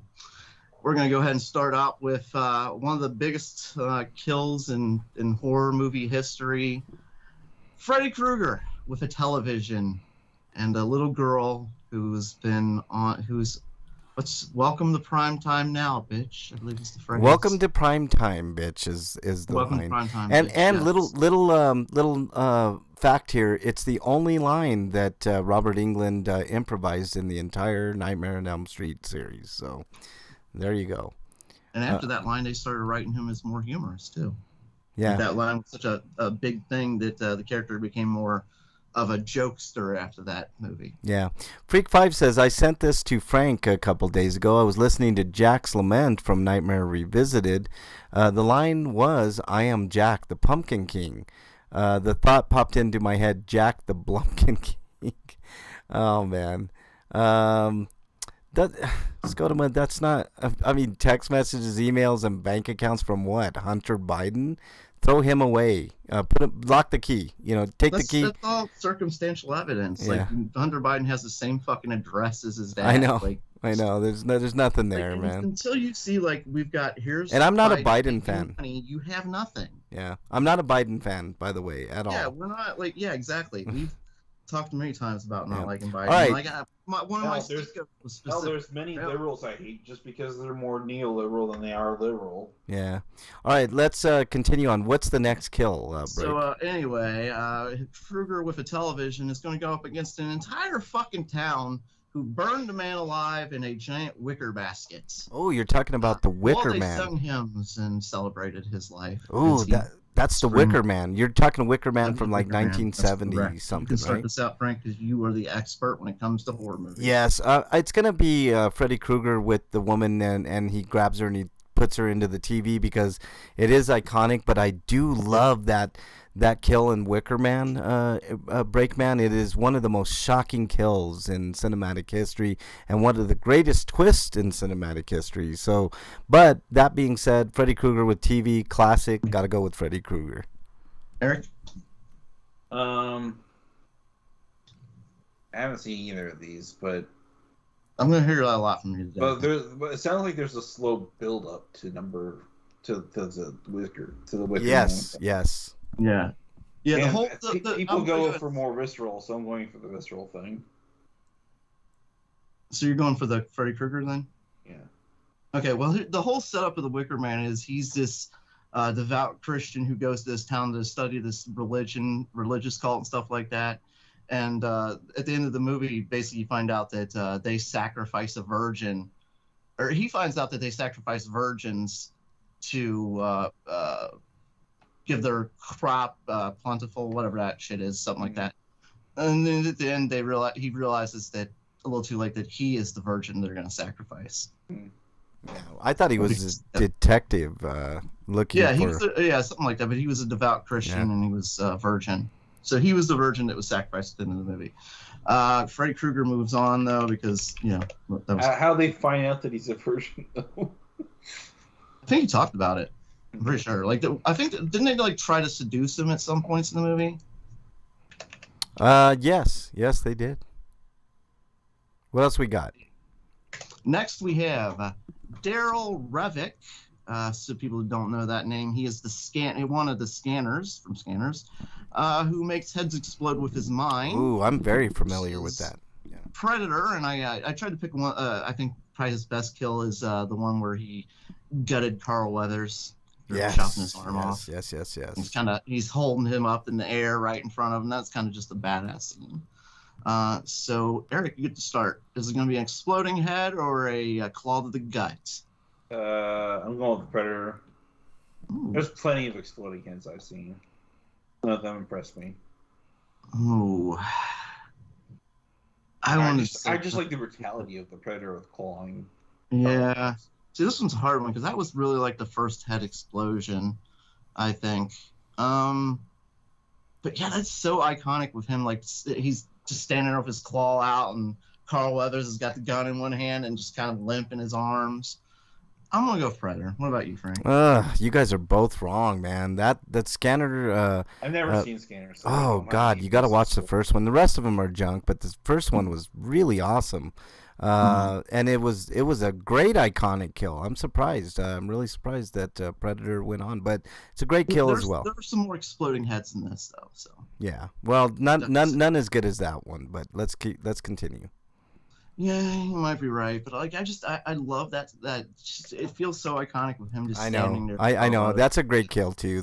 It's really tough, but you guys are wrong. But that's okay. Ironically, I don't have any Freddy Krueger kills with his claw. Yeah, right. Next we have Pinhead with a I don't really know how to explain this last scene, but it's basically a sadomasochist being ripped apart with chains and enjoying it as it's happening. It was a really bizarre scene, but it was perfect for the character, and it was pretty gruesome. Versus another gruesome but quick kill, kind of unexpectedly, in my least favorite Alien movie, Alien 3. There's a scene in the doctor's office where Ripley and the doctor are having a conversation. All of a sudden, a fucking alien pops in and promptly bites the doctor through his fucking head with his tongue. You think 3 is worse than 4? I think 3 is better than 4. I didn't. Okay, let me put it this way. I didn't see anything after 3 because I hated that one. Yeah. Well, I like 3, but like Aliens vs Predator, and then that sucked, so I didn't see the second one of that. And yeah, just I've been so disappointed with him after that I was just like, no. Yeah, Alien 3 was a disappointment, but I think if Fincher had his director's cut released, it would be better. So might be. So who's going first on this one? I will go ahead and go first with this one. All right. Pinhead is sadistic, but this one, like, the kill in that one is earned. Like, this guy, it feels like this is the perfect way for him to die. You know? Right? Am I thinking? You're on the right track, but still, you got to just look at the kill, man. The kill. Like I'm gonna go with the alien kill because it was so unexpected and like sudden. Like you're just one second, like you're just having a conversation, and next the alien bursts in and kills the doctor that quick. Like what the fuck? Yeah. So Frank, you're next. Oh, this is a tough one because I do like the chain kill where he just kind of rips off every, every piece of flesh in every direction. But you're right, that alien kill. If 3 was known for anything, it was known for that particular kill. That's a good point because like the picture after it, like the alien gets right in her face, and that's like the most iconic. Yeah. I gotta go with Alien, mostly because I want to see Alien versus Predator one more time in this. Maybe it'll be good this time. Yeah, maybe. Because it hasn't been good on screen. Eric? What about you, Eric? I'll go with the Alien. Yeah. Ooh, the Alien completes the trifecta. He's the only one so far. Next, we have Leatherface with a meat cleaver to a poor, unexpected kid who's just kind of wandering, and all of a sudden, out of nowhere, here comes meat cleaver Leatherface. Because we're not you. Versus Leprechaun, who this is one of the I don't know if it's one of my favorite kills, but it's one of those kills where I'm like, that's those boobs, I like it. So in this kill, he tricks the unsuspected victim, unsuspected victim with his magic into thinking a fan is a topless woman. And he shoves his head into the fan, thinking he's, going to motorboat a woman. Yeah. That's not what happens. Frank, you go first. Bernie is like gonna kill me if I don't pick Leatherface because that's her all-time favorite scary movie, Texas Chainsaw Massacre. But I did think that was a unique kill with the Leprechaun, but I have to go with Leatherface because I think it's probably a little more gruesome. And like you said, Kirk never saw it coming. Nope. Yeah, and the viewers didn't either. It was all of a sudden like, what the fuck? Boom. Eric? I guess I'm going with Leatherface. All right. I'm going to go with the Leprechaun just to be contrarian. But the Leprechaun doesn't move on. Right. Leatherface moves on. So far, we're having like pretty much the standard, I guess, monsters going forward here. Ooh, this is so good. But yeah, there's going to be some more hard ones. We have the Gemini Killer from The Exorcist 3 versus Jaws, who I picked the kill of Quint when he eats Quint at the end. Oh, okay. As opposed to some of the other ones because that one's the most graphic of his kills, I think. Yeah. Eric, you can start this one out. Oh, I'm sorry. The Gemini Man kills a nurse with shears in the hospital and an unexpected thing. Like she was all by herself, just doing her job, and all of a sudden here comes Shear Man. I'm gonna vote for Jaws just because we need some creature representation in this. I'm going to go next, and I'm just going to put Frank on the spot and go with the Gemini Killer. Wow, you guys are going to be surprised. It's definitely the Gemini Killer because it's one of the most shocking kills in cinematic history. If you guys have ever seen Exorcist 3... I know exactly what you're talking about. I actually agree with you. Yeah, Exorcist 3 is one of the most underrated horror movies of all time. It's linked. It's definitely linked to the first movie. We don't talk about the second movie, but that kill was super shocking and iconic, and I love it. I love that kill. It's still scary to me this day. Based on things I've seen people talk about it, that the new Exorcist movie isn't that good. Yeah, I heard that too, and that's sad. All right. Next, we have this is a newer movie. It's a French movie. I think it's called High Tension. Okay, I know this one. Yes. So French movie, and it's about, well, I don't want to spoil it, but because there's a huge twist in it, but there's a murder at the beginning with a bookcase where a person's head is trapped between two banisters, and then the bookshelves are used to pop his head off like a grape. Yes. So, yes.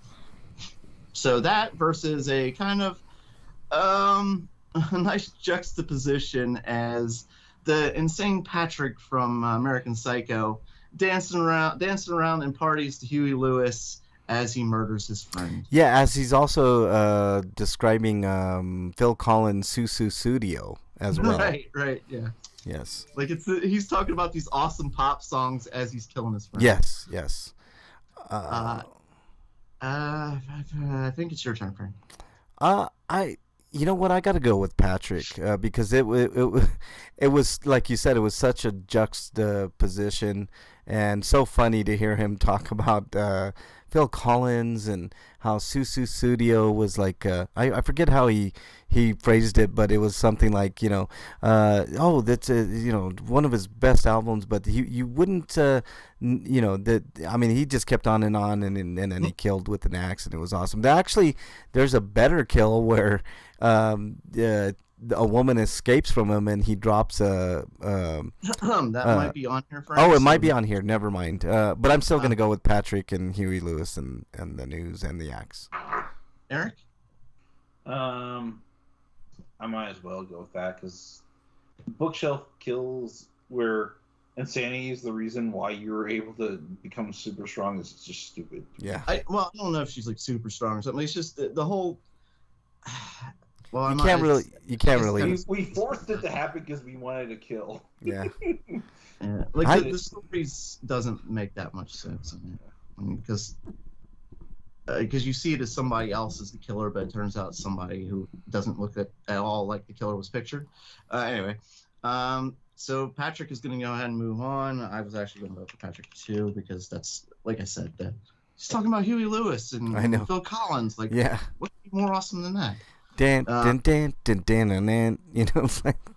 just dancing around with the axe, and he's got like his raincoat on and all that stuff. Yep. Yeah. All right. Next we have the T-Rex because I didn't think there were enough creatures, so I definitely had to add some like Jaws, and the Tyrannosaurus Rex from Jurassic Park as he makes a meal out of a fucking lawyer. Who doesn't like that? And the lawyer deserved it. Yeah, he did. And the lawyer deserved it. And he hit on the toilet, So it was a snack on the John for the T-Rex.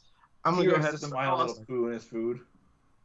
T-Rex versus the killer clowns from outer space is they killed a cop with pies. Yes, they did. They pied him to death. That wasn't really big. Were the pies laced with like acid, like cream or something? No, not that I'm aware of. I think he just died of asphyxiation. Yeah. I am going to go ahead and start. I'm going to go with the T-Rex because, like Eric said, that lawyer deserved it. I mean, he abandoned those kids, and he was a dick. Yeah, I think we're all in agreement. T-Rex, even though my daughter would kill me for not picking the killer clowns. That's her favorite. Oh, wow, I didn't know that.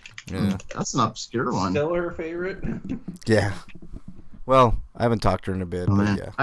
I was watching some of the kills on that one earlier, and the special effects, it's like, oh my god, like 80 special effects.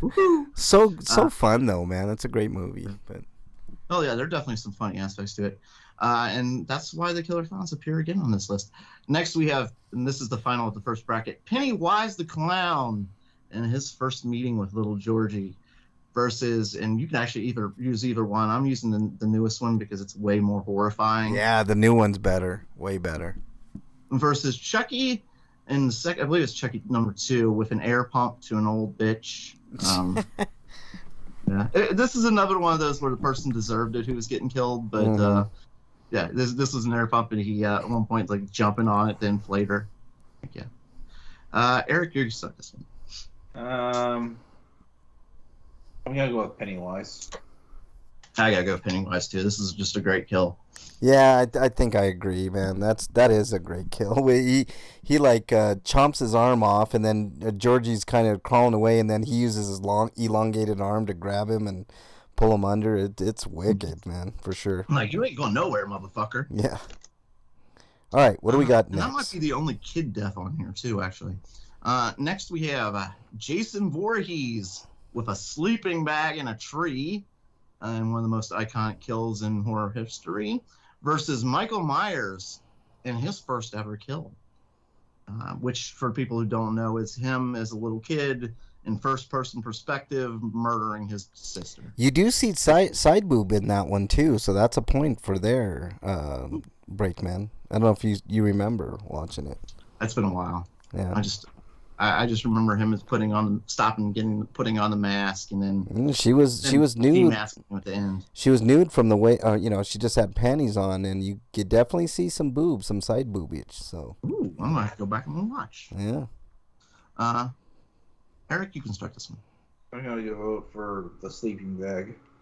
Yeah, the sleeping bag kill is fucking cool. I gotta go with the sleeping bag too. I agree. That is one of the most iconic kills ever, and it may be my pick to go all the way. I think I've seen that scene. Is it in the third movie? 7th. Oh, 7. Yeah. It's in the game too. I love that. You can actually kill people in the sleeping bags. Next we have, I thought this would be fun. I try not to overlap too much, but there are kills that some people that were really proficient at, so they got in here multiple times. But this one's kind of a cheat. Pamela Voorhees with a spear under the bed to my Lord and Savior Kevin Bacon versus Billy Lenz, who, if you don't know, is the Black Christmas killer. Yes, I'm very aware. A woman with a plastic bag in a very long, horrifying scene. Yes, it's a great kill. Yeah, it's very horrifying. I am going to go ahead and start this one out because if I don't vote for Kevin Bacon, I might be in trouble. Bad food juju or whatever the word is. Yeah, see, I think we're going to appease him this round. Honestly, it's cool because like he's laying there and all of a sudden you see this spear coming through his throat and the blood starts spilling out of it. Which is physically impossible, by the way, if you think about it. But so it where would did she get still the look spear? cool. I think it's like a fishing spear or something. Yeah. Who's next? You're next. I'm definitely gonna agree. I do like that plastic bag kill because it's crazy, man. Black Christmas. Black Christmas is one of the original slasher movies. So so there you go. I'm gonna vote for the spear. Yeah, we have to appease Kevin Bacon this round because I have a feeling he ain't gonna last next round, Mister. Well, Bacon. Next we're going to have The Thing, who pretty much was anything it wanted to be at any time, and I think the most iconic kill is at one point one of the regular humans goes to help who he thinks is a human with defibrillators, and he goes to push on the chest of that other person. Turns out the thing bites his fucking arms off. Yeah, it's a great scene, man. Yeah, that's a great kill. But this other one's a great kill too. Yeah, and another back to the creatures. We got the little chest buster, who made an appearance in the first Alien movie and still one of the scariest scenes in movie history. Just all of a sudden he's eating, and all of a sudden just like having stomach pains, and it's like thing just busted. We'll be back. We should be back. If we're not back, refresh, guys. Somebody type in chat to refresh because we just lost signal for just a second. Eric, you can start this one. I'm going with The Thing. Yeah, that's It's kind of like the inverse of the chest buster. Yeah, it kind of is. I'm gonna go with the chest buster because it's so.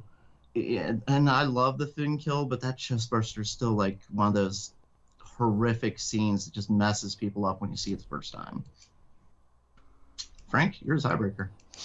I hate that you put me on the spot on this one because these are two of the most iconic kills of all time. Breakman. Don't get easier. I really like the Thing one though, man. Like that one, like it looked like a bunch of teeth, and it just grabs, and then his arms are bleeding, and They're both good kills. God damn it, this is so hard. But the chest burster, like they're sitting around eating breakfast or some shit, and then he's like, he's just talking, and all of a sudden he's like starts convulsing. They put him on the thing, and this little fucking alien burst out of his chest. God damn it, man! Blood squirts everywhere. So hard. The cast knew something was going to happen, but they didn't know exactly what. So like the shrieks that are happening are authentic for the most part. Fuck, this is so tough, man. So tough. One woman got like blood squirted on her, and her freak out was like for real because she wasn't expecting to get doused in blood. Right. Okay, so they're both super unexpected, right? Like you did not expect like this dude's like whole chest to like become a monster basically, and then snap on the arms, and fuck, man. Oh man, this is so tough. I think I'm gonna go with the alien because we do need a little more representation of like creatures. But again, the Thing is a creature too. The Thing is a creature. It's whatever it wants to be. Yeah. The Thing messed me up from the beginning when he first does that dog that like splits it. Oh God, that was wicked. That was one of the most horrific scenes as a kid. Like, oh my God, what that fucking dog doing? Yeah. Ah! Yeah, I'm going with the chest burster. Sorry, Eric. I'll try to vote with you next time. But damn, that was the toughest one of all, man. Both of those are just phenomenal. There's some easy ones, but there's some harder ones too. Yeah. Next we have Thunder from Big Trouble in Little China. He's the guy who can expand his weight. I haven't watched the movie in a hot minute. So I know. I love that movie. The movie's fucking fantastic. It's a great movie. Versus another great movie. What's that? Is it streaming anywhere? Yes, it is somewhere. I can't remember where, Eric, but it is streaming. Probably Tubi. Yeah, probably Tubi. Yeah, and actually, that's the character of Lightning is who they based Raiden on in Mortal Kombat. Yeah, which is pretty cool. But Thunder is basically the right-hand man of whatever his name is. I forget his name. Lopan, that's it. Versus the Candy Man with his hook, as he makes a psychiatrist a believer. Ooh, that's a great kill, Breakman. Yeah, I was thinking about putting in the other kill in the new Candyman. Now I'm thinking of it, and I didn't realize it now. But yeah, that's the psychiatrist didn't believe him, so she showed him. She sure did. I will start this one. Thunder, for those who don't know, he expands his size, and when he sees Lopan dead, he decides to end it all, and he decides to blow himself up.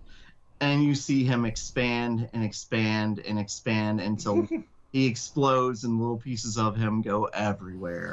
Reminds me of a death or a kill in Splinter, where I don't know, not Splinter, Slither. Have you ever seen that movie Slither, Breakman? Mm-mm. So good. It's with Nathan Fillion, and like this creature just gets bigger and bigger until it explodes with all these little leech creatures. It's really gross. Oh, maybe I have seen that one. Slither's good. Yeah, it's really good. Anyway, next week. Oh wait, no, we're still on this one. I will start this one out. I'm gonna go Thunder. I like how that was just really cool. Like he explodes and we get to see the whole damn thing. Frank, you're next. I'm going with Thunder too. I'm going with Candyman because that's another iconic kill. But Thunder moves on.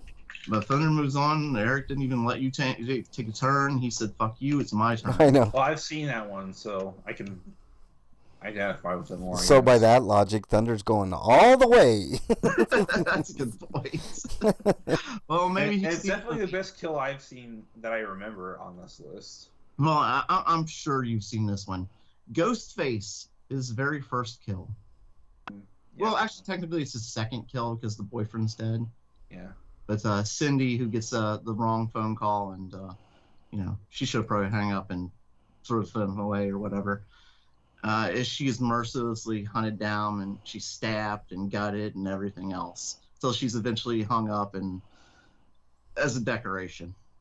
Versus, this is maybe a bit more obscure for some people. The Puppet Masters, a couple of the puppets team up together, Blade and Torch, and this is the first time Torch shows up to kill somebody who's a bad person. If people don't know, like the Puppet Master, it depends on who the Puppet Master is, whether they're good or bad, essentially. Yeah. Like in the first movie, the puppets are good. No, they're not. No, wait, no. This is the I third think it movie was good? like the third one when they finally became good. I'm sorry, Yeah. there's the third or second, third, fourth one. Yeah, there's one of them where they turn good, which is really cool. It's like a good I mean, they're basically just puppets that are, controlled by like I puppet said, masters. they're essentially just whoever the master is. Yeah. They do the bidding. So they team up to kill a bitch, and that's one of the things in the Puppet Master 2 is though there's a lot of kills of people who are bad too. Yeah. Like in the first movie, they're like was it the first movie they were Nazis? No, I mean there's a whole Nazi backstory with the puppets. Yeah, but they're originally created by Yeah, Andre Toulon, and I know that's a great series of movies that I really like too. Those are also free on. Long time since I've seen them, so I'm kind of vague on them right now. Yeah, they're good. They're good to watch on their own. And they did not a remake, but like an updated one, and that one was good too. I kind of like those movies. They're kind of cheesy, but still good at the same time. All right, continue on. Yeah, I like Jack. I think he's my best. Who do you choose, Frank? Because you're gonna start. Gotta go with Ghostface, man. I mean that's a super iconic kill and it's iconic because it's unexpected. You expect Drew Barrymore to, be like a main character in the whole movie, and she dies within 5 seconds. It's like, or 5 minutes. It's a great kill. So. Hey, she's obviously the star of this movie. Oh, never mind. Yeah. I love movies that subvert your expectations like that. It's really good. I'm going Ghostface. Ghostface moves on. I'm going with Ghostface too. Yeah, I was trying to find the best kill in with the puppets. I don't know if that was the best kill, but I think it was the best one I could find. Next we have the Joker, Heath Ledger's version, with a pencil he makes disappear. Nice little magic trick. Versus the Killer Clowns, who a guy challenged them to knock his block off, so they did. Ooh, yes. Eric, you can start this one. We're going with Joker because that one sounds more like a joke kill than anything. It is really funny how he does. It's like, hey, you want to see a magic trick? You make pencil disappear, and he slams the guy's head through the pencil. Yeah. I really like that one too, but I like the idea of putting Frank on the spot. I'm gonna go. Okay, well, you guys are also going to be surprised on this one. I am an aficionado, and that kill in Killer Clowns is actually pretty fantastic because it's a biker gang, and the leader of the biker gang thinks that this clown is just, is a clown, for sure, and tries to bully him, and, he's like, just making fun of him, and then all of a sudden he's like, what you going to do, knock my block off? And he's like, he kind of nods his head, and he just takes one punch, and he knocks his head clean off. It's pretty iconic. It's a great kill. I'm going with Killer Clowns. I do like the Joker kill too. That's a great kill, but Killer Clown for sure. Moves on. They lost the last time, but they are moving for this time with the mighty fist of justice. Or whatever. I don't know. Next we have more modern times. Shang Tsung and his Soul Steel of Kung Lao versus Ghostface again with the garage door kill.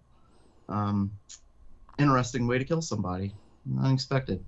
You know, I don't. There are not many creative kills by Ghostface, but I think this one is kind of a creative one. I'll go ahead and start this one. I'm gonna go Shang Tsung because I thought that kill was really fucking cool. Just like how they brought to life his soul steel, and seeing the withered body of Kung Lao. Like, that's well done. I like that. Frank? This is a tough one. I think I'm gonna put Eric on the spot. I'm gonna go with Ghostface just to put Eric on the spot because I've been on the spot all day here. Going with Shang Tsung. All right. Shang Tsung moves on. Shang Tsung wins. Not probably a flawless victory because it was a tie. I mean, because there's been sitting there.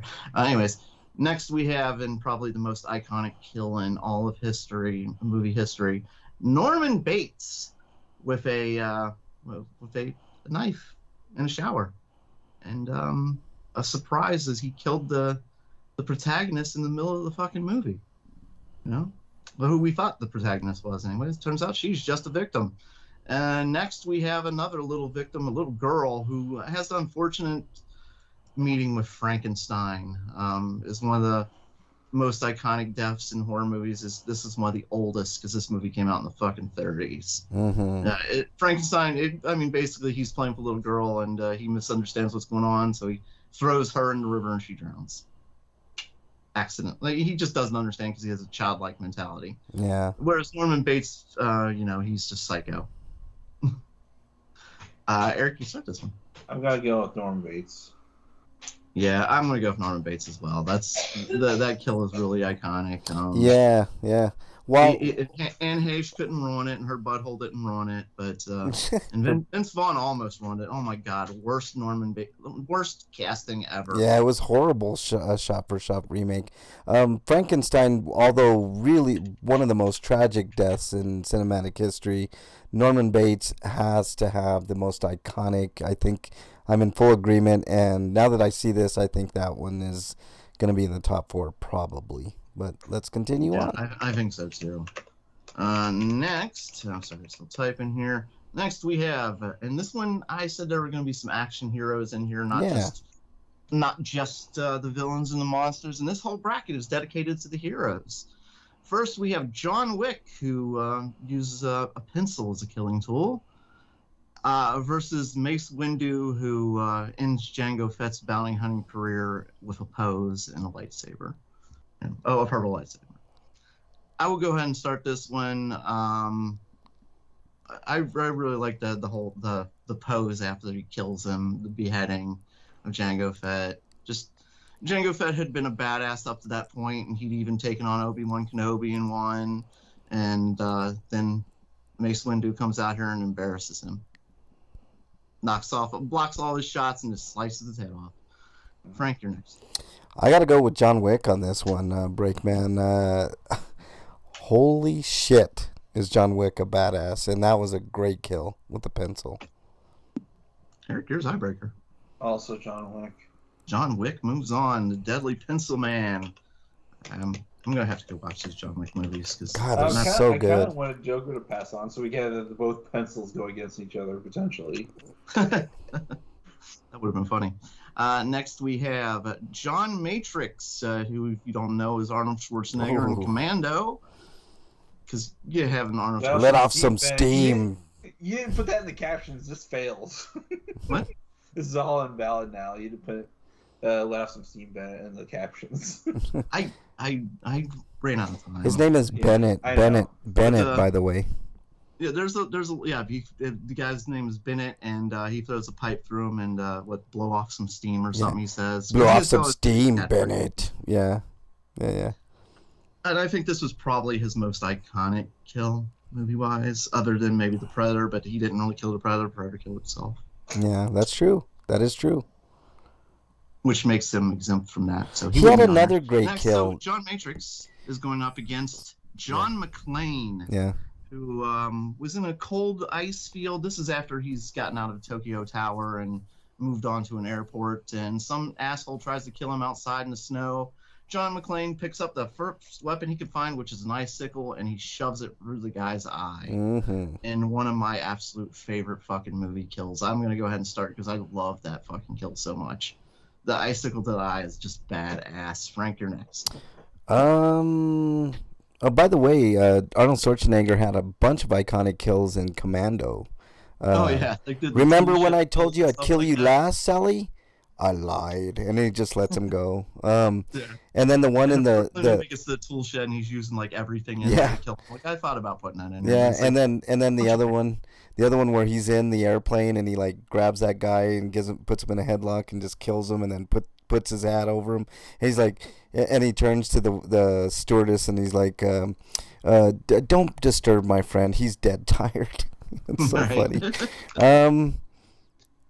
Oh God, that steam let off some steam, Bennett. That's a great kill, but I think I'm gonna agree with you. I remember the icicle one because like I saw the TV edit of Die Hard. I never watched the whole thing. Oh man, too, in the first one.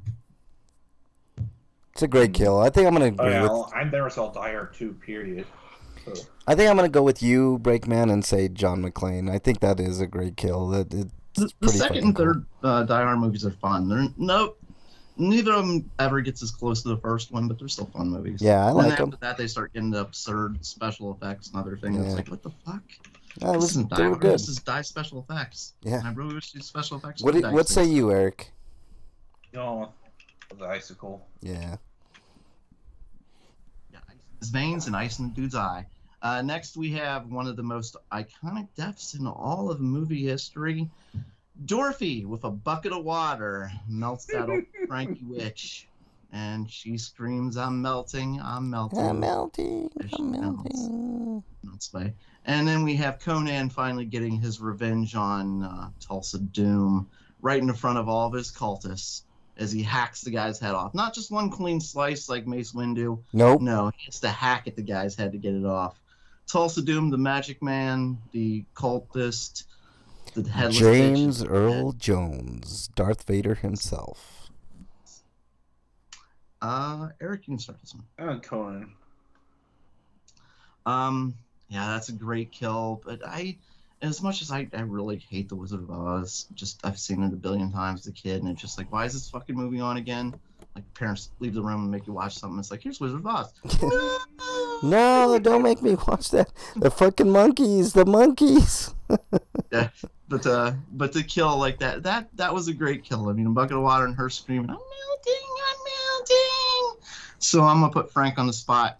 Conan or Dorothy? This is easy for me, man. I mean, really, a bucket of water. What are we watching? Signs here? I mean, it's got to be Conan with the sword, man. This just proves that the movies are connected, and she's one of those aliens. Right? Yeah, exactly. It's got to be Conan, man. That hacking, and you're right. It wasn't just like one clean slice. I mean, he hacked it off, and that's the way it should be. I mean, you're not gonna just do that willy nilly. It's gonna take a few hacks. Throws that head down, and then you watch the cultists all like throw their torches and just start walking away. Yep. Like, I guess this party's over with. Shit. Yeah, he walked away like a boss. Yep. Next we have so Conan moves on. Next we have Indiana Jones, who was kind of on a break at the time. He was kind of exhausted, and the sword guy picked the wrong guy to fight with as he was showing off his skills. Indiana Jones didn't want to have anything to do with it and just shoots him dead. Yeah. It was either that one or the German to the fan. He didn't even give that dude a chance, did he? He was just like boom, done. Like a fucking. I know, like this guy comes in, he poses, got his sword, he shows it off, like I got all the skill, and he's like, no, you're dead. Mm-hmm. Next we have Gabe, who takes on his evil doppelganger and gives him the motorboat death as he's chopped into little pieces. I don't remember the name of his evil doppelganger. But, what movie was that? What movie was that? Us. This is Us. Oh, so Us. This is a new one. Gotcha. So this is old versus new.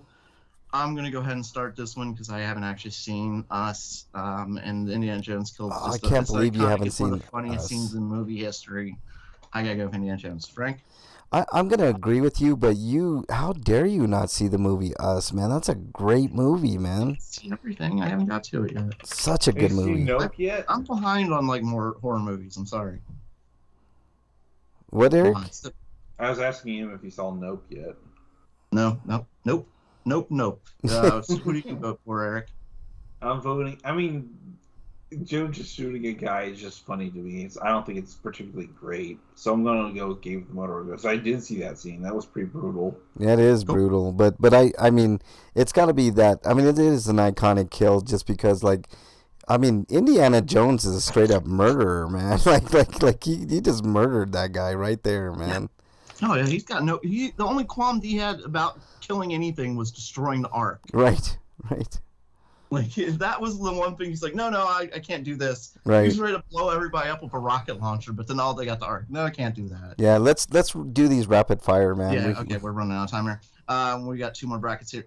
Next, we have the Bride with her katana giving brain surgery to one of her arch rivals.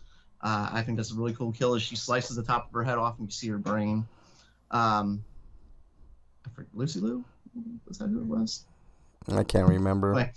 Anyway, versus Kung Lao, who right before getting his soul stolen takes a ride on Natara and cuts that bitch in half with his sword, and we get to see all the grisly details, just like the fatalities in the game. Eric, you can start this one. I'm gonna go with Kung Lao. I like that kill, but the Bride kill with the katana, like that was a hard fought battle, unlike her battle with Bill, where she just 5 fingers him. Yeah. This was a hard fought battle, and I kind of like it just how showy Kung Lao's kill was, though. It's true. That's a good point. Oh, you got a good point. I am changing my answer. I'm going with Kung Lao. What about you, Frank? Yeah, I think I'm going with Kung Lao as well, just for what Eric said. That's a great point, Eric. That was like he did it showily. Like he was like showing off when he did it. Next, we have Connor McLeod of the Clan McLeod with his katana versus Clancy Brown, the legend There himself. can be only one. Yeah, there can be only one, and it ain't the Kurgan. Sorry, Clancy. Versus Scorpion, who fries Sub-Zero at the end into a little crispy treat that we know is going to be back in the next movie. Yes. Frank, you can start this one. It's Connor McLeod, man. I mean, that's pretty iconic. At the end, he's like, he does it, and you don't really know he does it, and then Kurgan kind of smiles, and then his head just goes back. Laughing. Yeah, his head turns back, and then all the light and shit. It's definitely Connor McLeod. Eric? Yeah, Connor McLeod. Agreed, Connor, all the way. The McLeods move on. I mean, they are fucking immortal. Well, 2 of them at least. Next, we have Furiosa with a chain and tire as she rearranges Immortal Joe's face. Yeah, that's a great kill, man. I forgot about kill. that. That was a great movie, too. John Preston with a katana. This is Christian Bale again making the list. This time as the good guy instead of the villain. Katana, by the way. Whatever. Katana is the name of a character. As he was taking on a guy who was kind of bragging and was really mouthy, and John Preston just cuts him down in a few moves. It wasn't even a fight. Frank, you can start this one. It's Furiosa, man. That kill was... I totally forgot about that kill, and it's a great kill. I picked these together because it was basically both of them faces get ripped. Morton Joe's face gets ripped off, and Andrew Brandt's face gets chopped off. Like you see his face like slide off. Yeah. But Eric, you're next. Furiosa, yeah, I gotta agree with you. Like that was because she made this line like, "Remember me?" Like, huh? Oh yeah, I do remember you. Oh shit.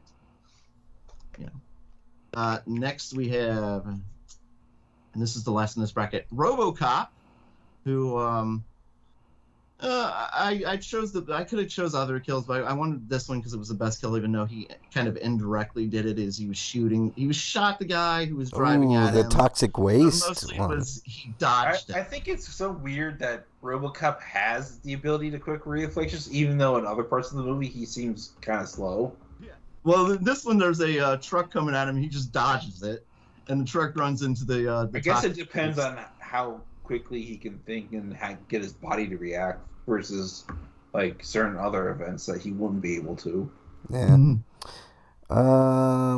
So I wanted like the Bodiger kill, but it was just like him stabbing him in the neck essentially. Yeah. Where this one, this guy melts from toxic waste. Such a and shit. good one, man. That's iconic too, man. And this one's going up against Brody, who finally ends the terror of Jaws with some hectic work. I mean, he tried going down into the water to give it a syringe, and then finally he gets the jetpack in its, or the scuba tank in its mouth, scuba pack, Blows up. And shoots it. and then blows yeah. that up, And we see Chunks. juicy pieces of Jaws go everywhere. And then in the next movie, there's another Jaws for inexplicable reasons. Right. And then the fourth one, it's like the son of Jaws, and he Yeah, and he follows him all the way to, follows the mom all the way to the Bermuda Triangle or some shit. You know, it's like, come on, man. Frank, you can start this one. It's RoboCop, man. I mean, that toxic waste kill was fucking iconic, man. It's a great kill. Great kill. Yeah, it was either that one or the one at the beginning where Murphy. See, I couldn't put that one in because Murphy doesn't actually die. Yeah, he doesn't. I mean, he like died on the table, but it bring him back, so that's not death. That You're doesn't alive. count. That doesn't count. Yeah, he didn't suffer brain death, so he's alive. Eric, you're Gotta go for RoboCop. yeah, I gotta go for RoboCop too. The guy melting is pretty fucking cool. I need But to rewatch like it was that just again. funny that suddenly he has like reflexes and shit. Yeah. Maybe I'll buy the 4K version of RoboCop. Oh, it's so good. So good, Eric. So good. Oops. Can you erase that? I'm not sure who this next one is. Okay, next, here we go. This is the last bracket. Vincent Vega, who accidentally shoots the passenger in the car as he's having a conversation with Oh, okay. Oh, Fiction? this is from Pulp Fiction. Yeah. Pulp Fiction, versus Freddy Krueger, who isn't even in the scene. He just he makes a bed into a coffin, essentially, as it swallows up Johnny Depp. And then becomes a volcano of blood. Yeah. Which is an iconic kill. Like, even though Freddy wasn't there, it was still Freddy doing it, so Yeah. it counts. Yeah. I am going to go ahead and start with this one. The Vincent Vega shoot of poor Marvin was really funny, and it's iconic for everything that happened afterwards, like brain guts and everywhere and stuff like that. But the blood fountain, I think, is kind of hard to top. So I'm Yeah. going Freddy Krueger. Frank? It's Freddy Krueger all the way, man. He's got some of the greatest kills ever, man. I'm thinking back, and man, oh man, those are some good fucking kills. I said the same. Next, we have, again, Freddy Krueger. This time he used the whole fucking room Yes.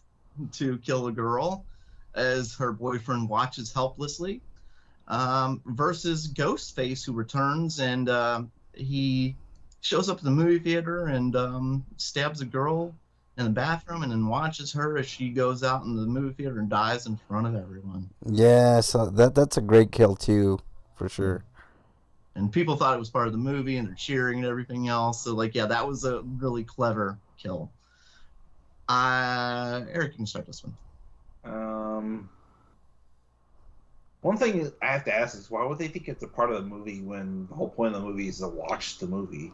You got to watch the It was movie. the premiere of the movie, so they thought it was like a promotional stunt. Yeah. That thing kind of stuff is not Yeah. theaters.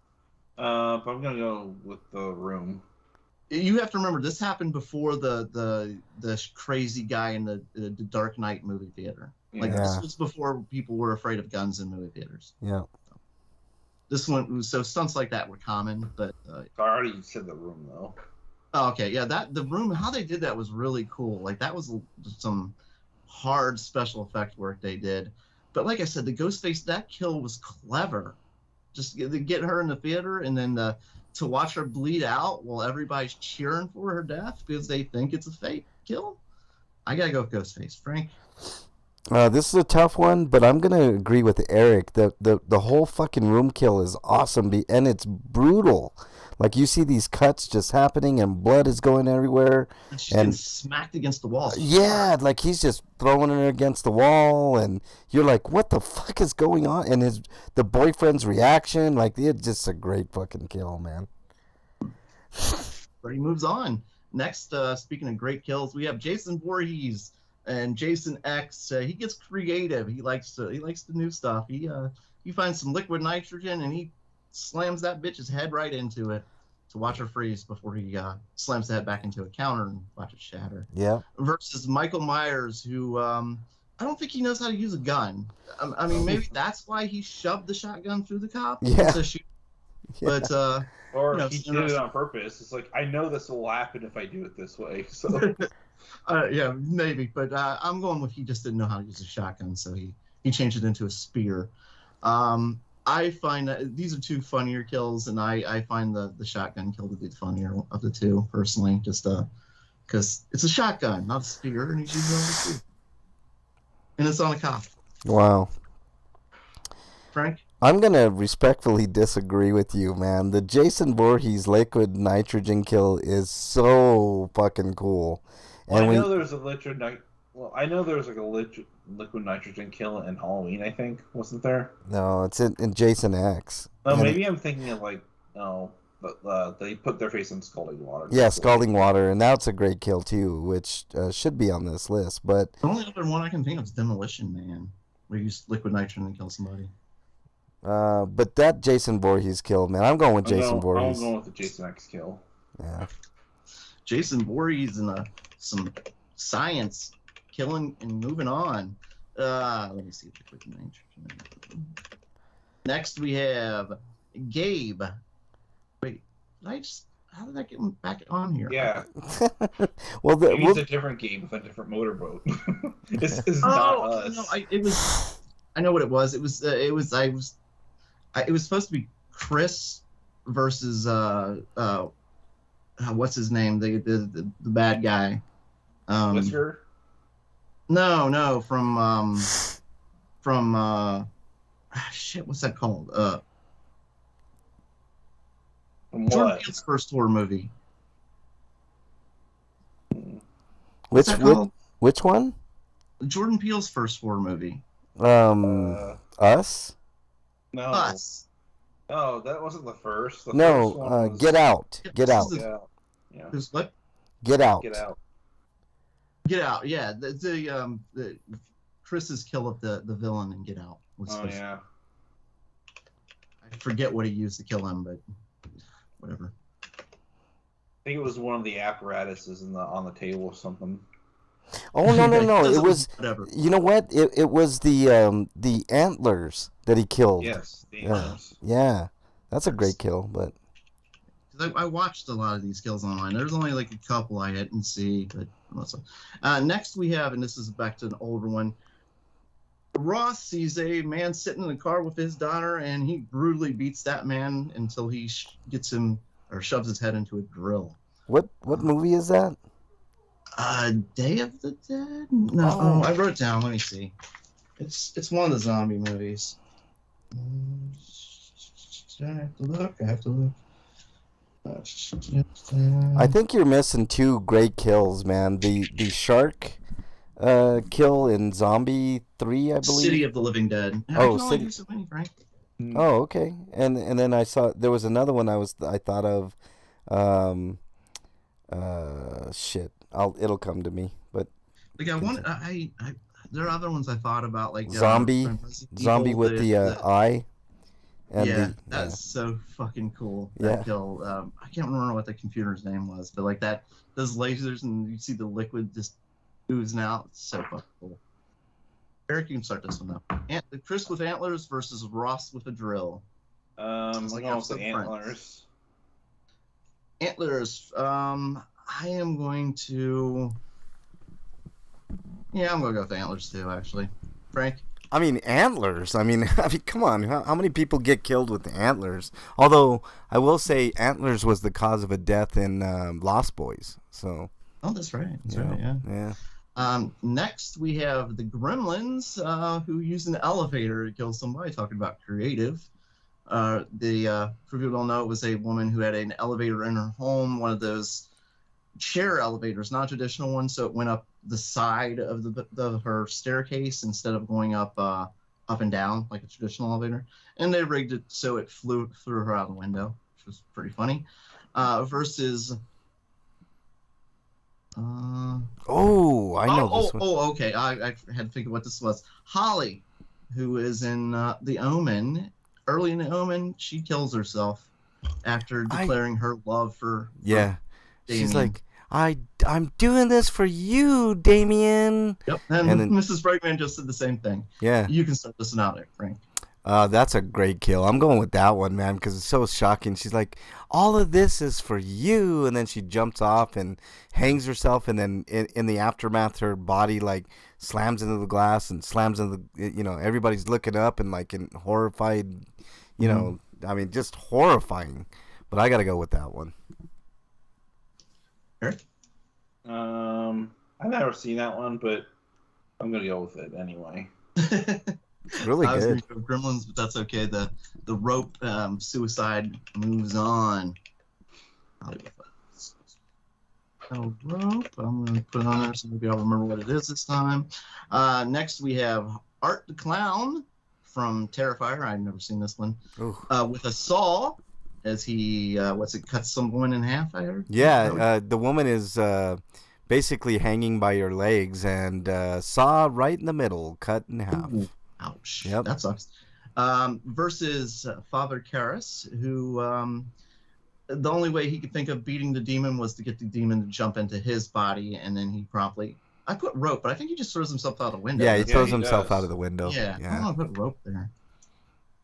But yeah, so he kills himself to beat the demon. Eric, you start this one. I'm gonna go with Art the Clown. Since I've never seen it, and the Father Karras death is a legendary death because it was shocking at the time because he's a preacher and he's committing suicide essentially. I'm gonna go with that one. Frank, you're a tiebreaker. I'm gonna disagree with you, Break, just because of the audacity of that kill. Watch that movie, man. You're gonna be like, holy shit, man. To me, that's like a new iconic kill. And I agree with you on the Father Karras. That's also iconic, but man, the brutality of that one, man. And there's so many good ones in the Terrifier movies. Yeah, this one was your recommendation. And one of these is your recommendation too. Laurie Strode with a giant meat grinder, to finally end the nightmare of Michael Myers once and for all, versus Elvira with a basketball to her friend's head.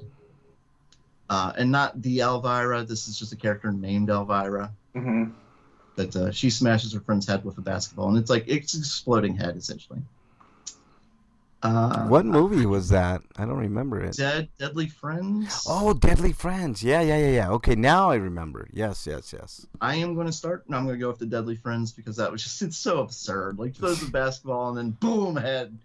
Like, okay. Whatever. I remember this kill because the woman, she was from the Goonies. She was the older woman, and she has a shotgun, and she's going around in the house, and she's going to shoot this girl who's like an extraterrestrial or some shit with superpowers, and she gets her head just like clean blown off with the basketball. It's a great kill. I'm going with that one too, even though that Laurie Strode meat grinder thing is pretty good.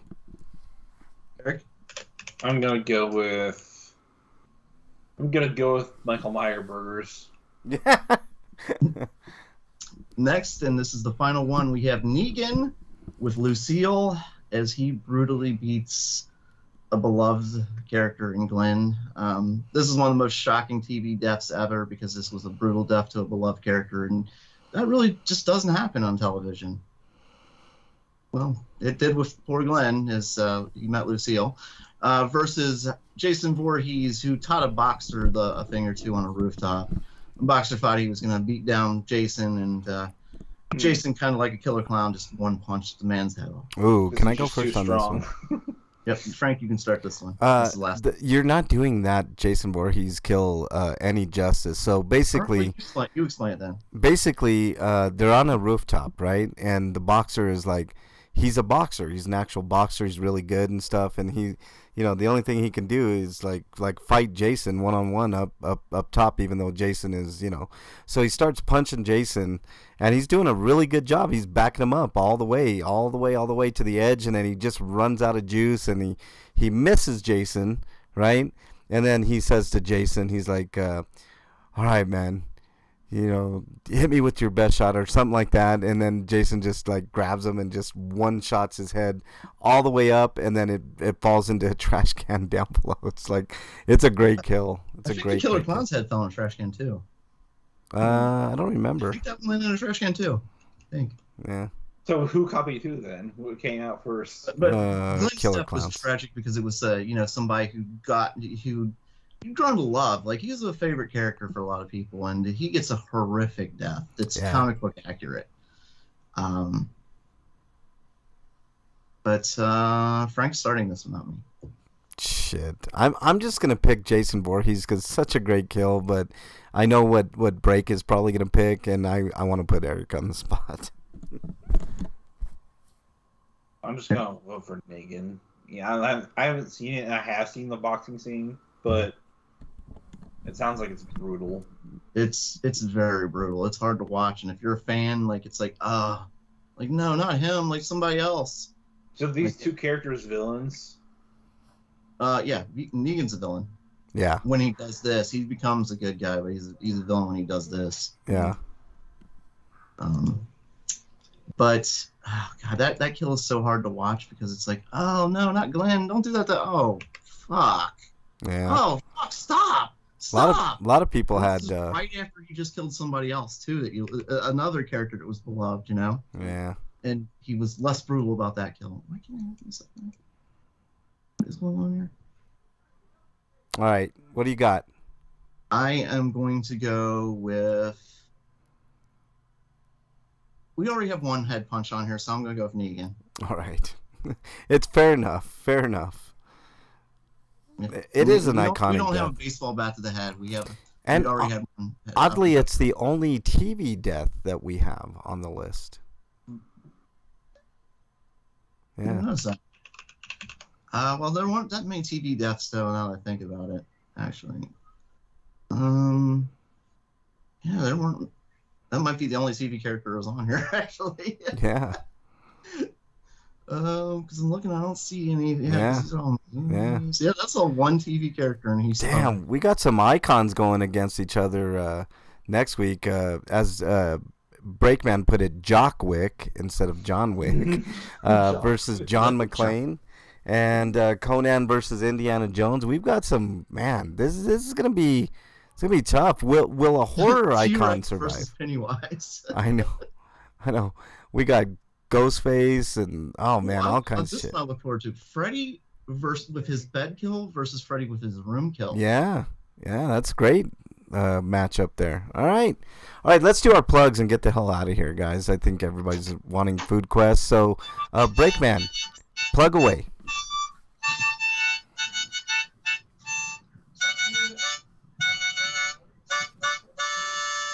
All right. Plugs, Breakman, plugs. All right, I know, I was stalling. You can follow me at RPGrinders on Twitter, I guess, or X or whatever. I don't know. I think I'm suspended again. You get suspended more times than not with that account, man. So funny. No, I just need to move on to Blue Sky. Like, so many, like, fucking, the horrible people have taken over Twitter, like actual Nazis and shit are on Twitter. I know, man. It's amazing. They don't get like the Mothers for Liberty or something like that. Yeah. Like, we're not Nazis. Like, and they're laughing at me when I call them Nazi. They quote Nazis. I know. They quote Hitler. I know. All right. Like, you're not Nazis when you're quoting Hitler. I know. All right. Hitler is your inspiration, your representation. Hello, Nazi. Yeah. Right. Sorry. Mein Kampf is in your catalog of books, fine reading, stuff like that. Eric, your plugs, please. You can find my written reviews on bostonfastbrigade.com. Otherwise, there's the audio reviews, which are on the feed. And if you like either of those things and you want to see more of either of those, And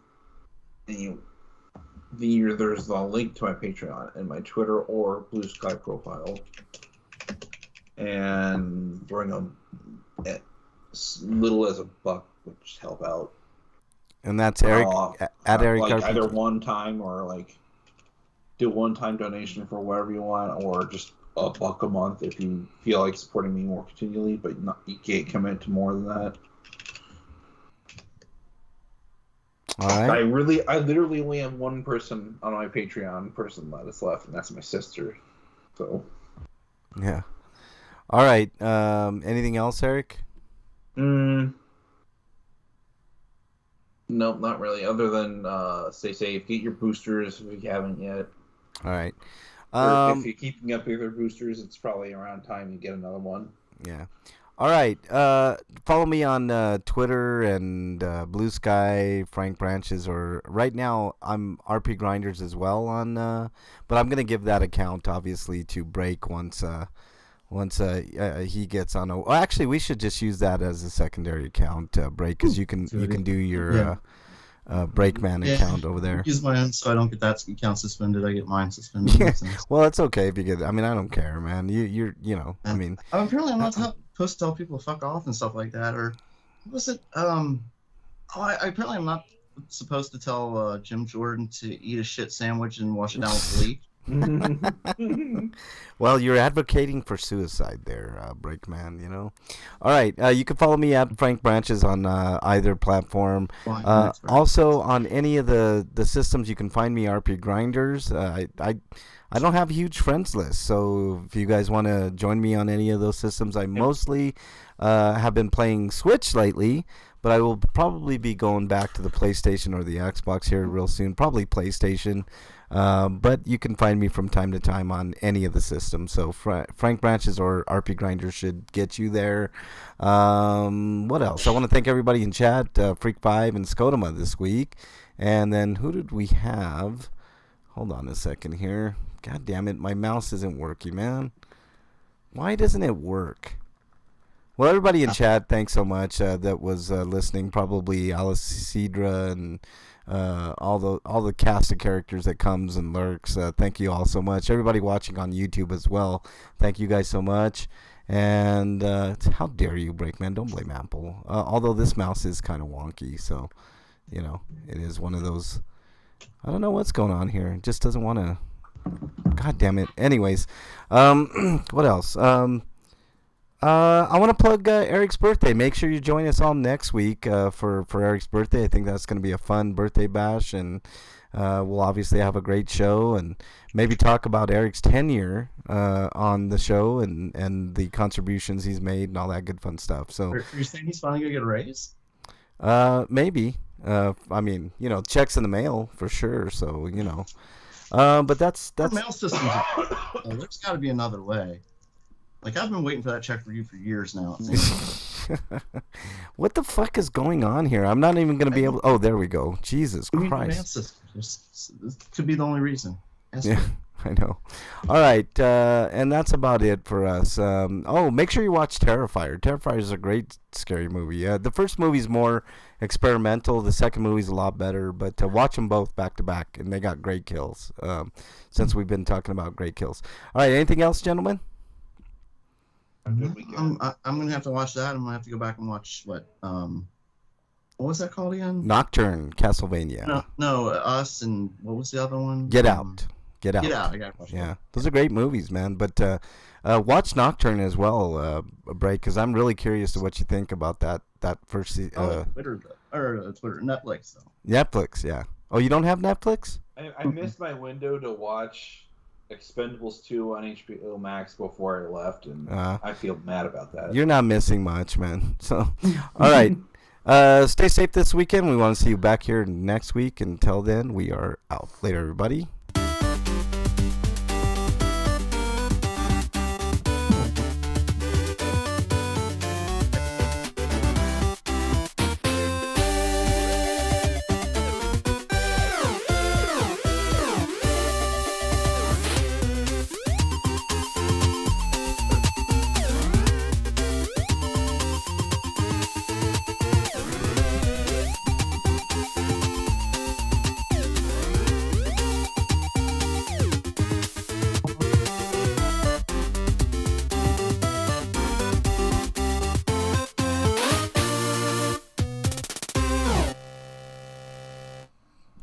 All right, everybody in chat, thank you guys so much. I just now regained control of my mouse. So it looks like 00 Rihanna, Owanella, BHV Days, Alicidra, another TV viewer, Commander Root, Dork7, Feel Good Man, long usernames, Mind in My Bubble, Sukoxi, I believe is the name, and VMYK. Thank you all so much, and everybody listening on YouTube, on the archives, etc.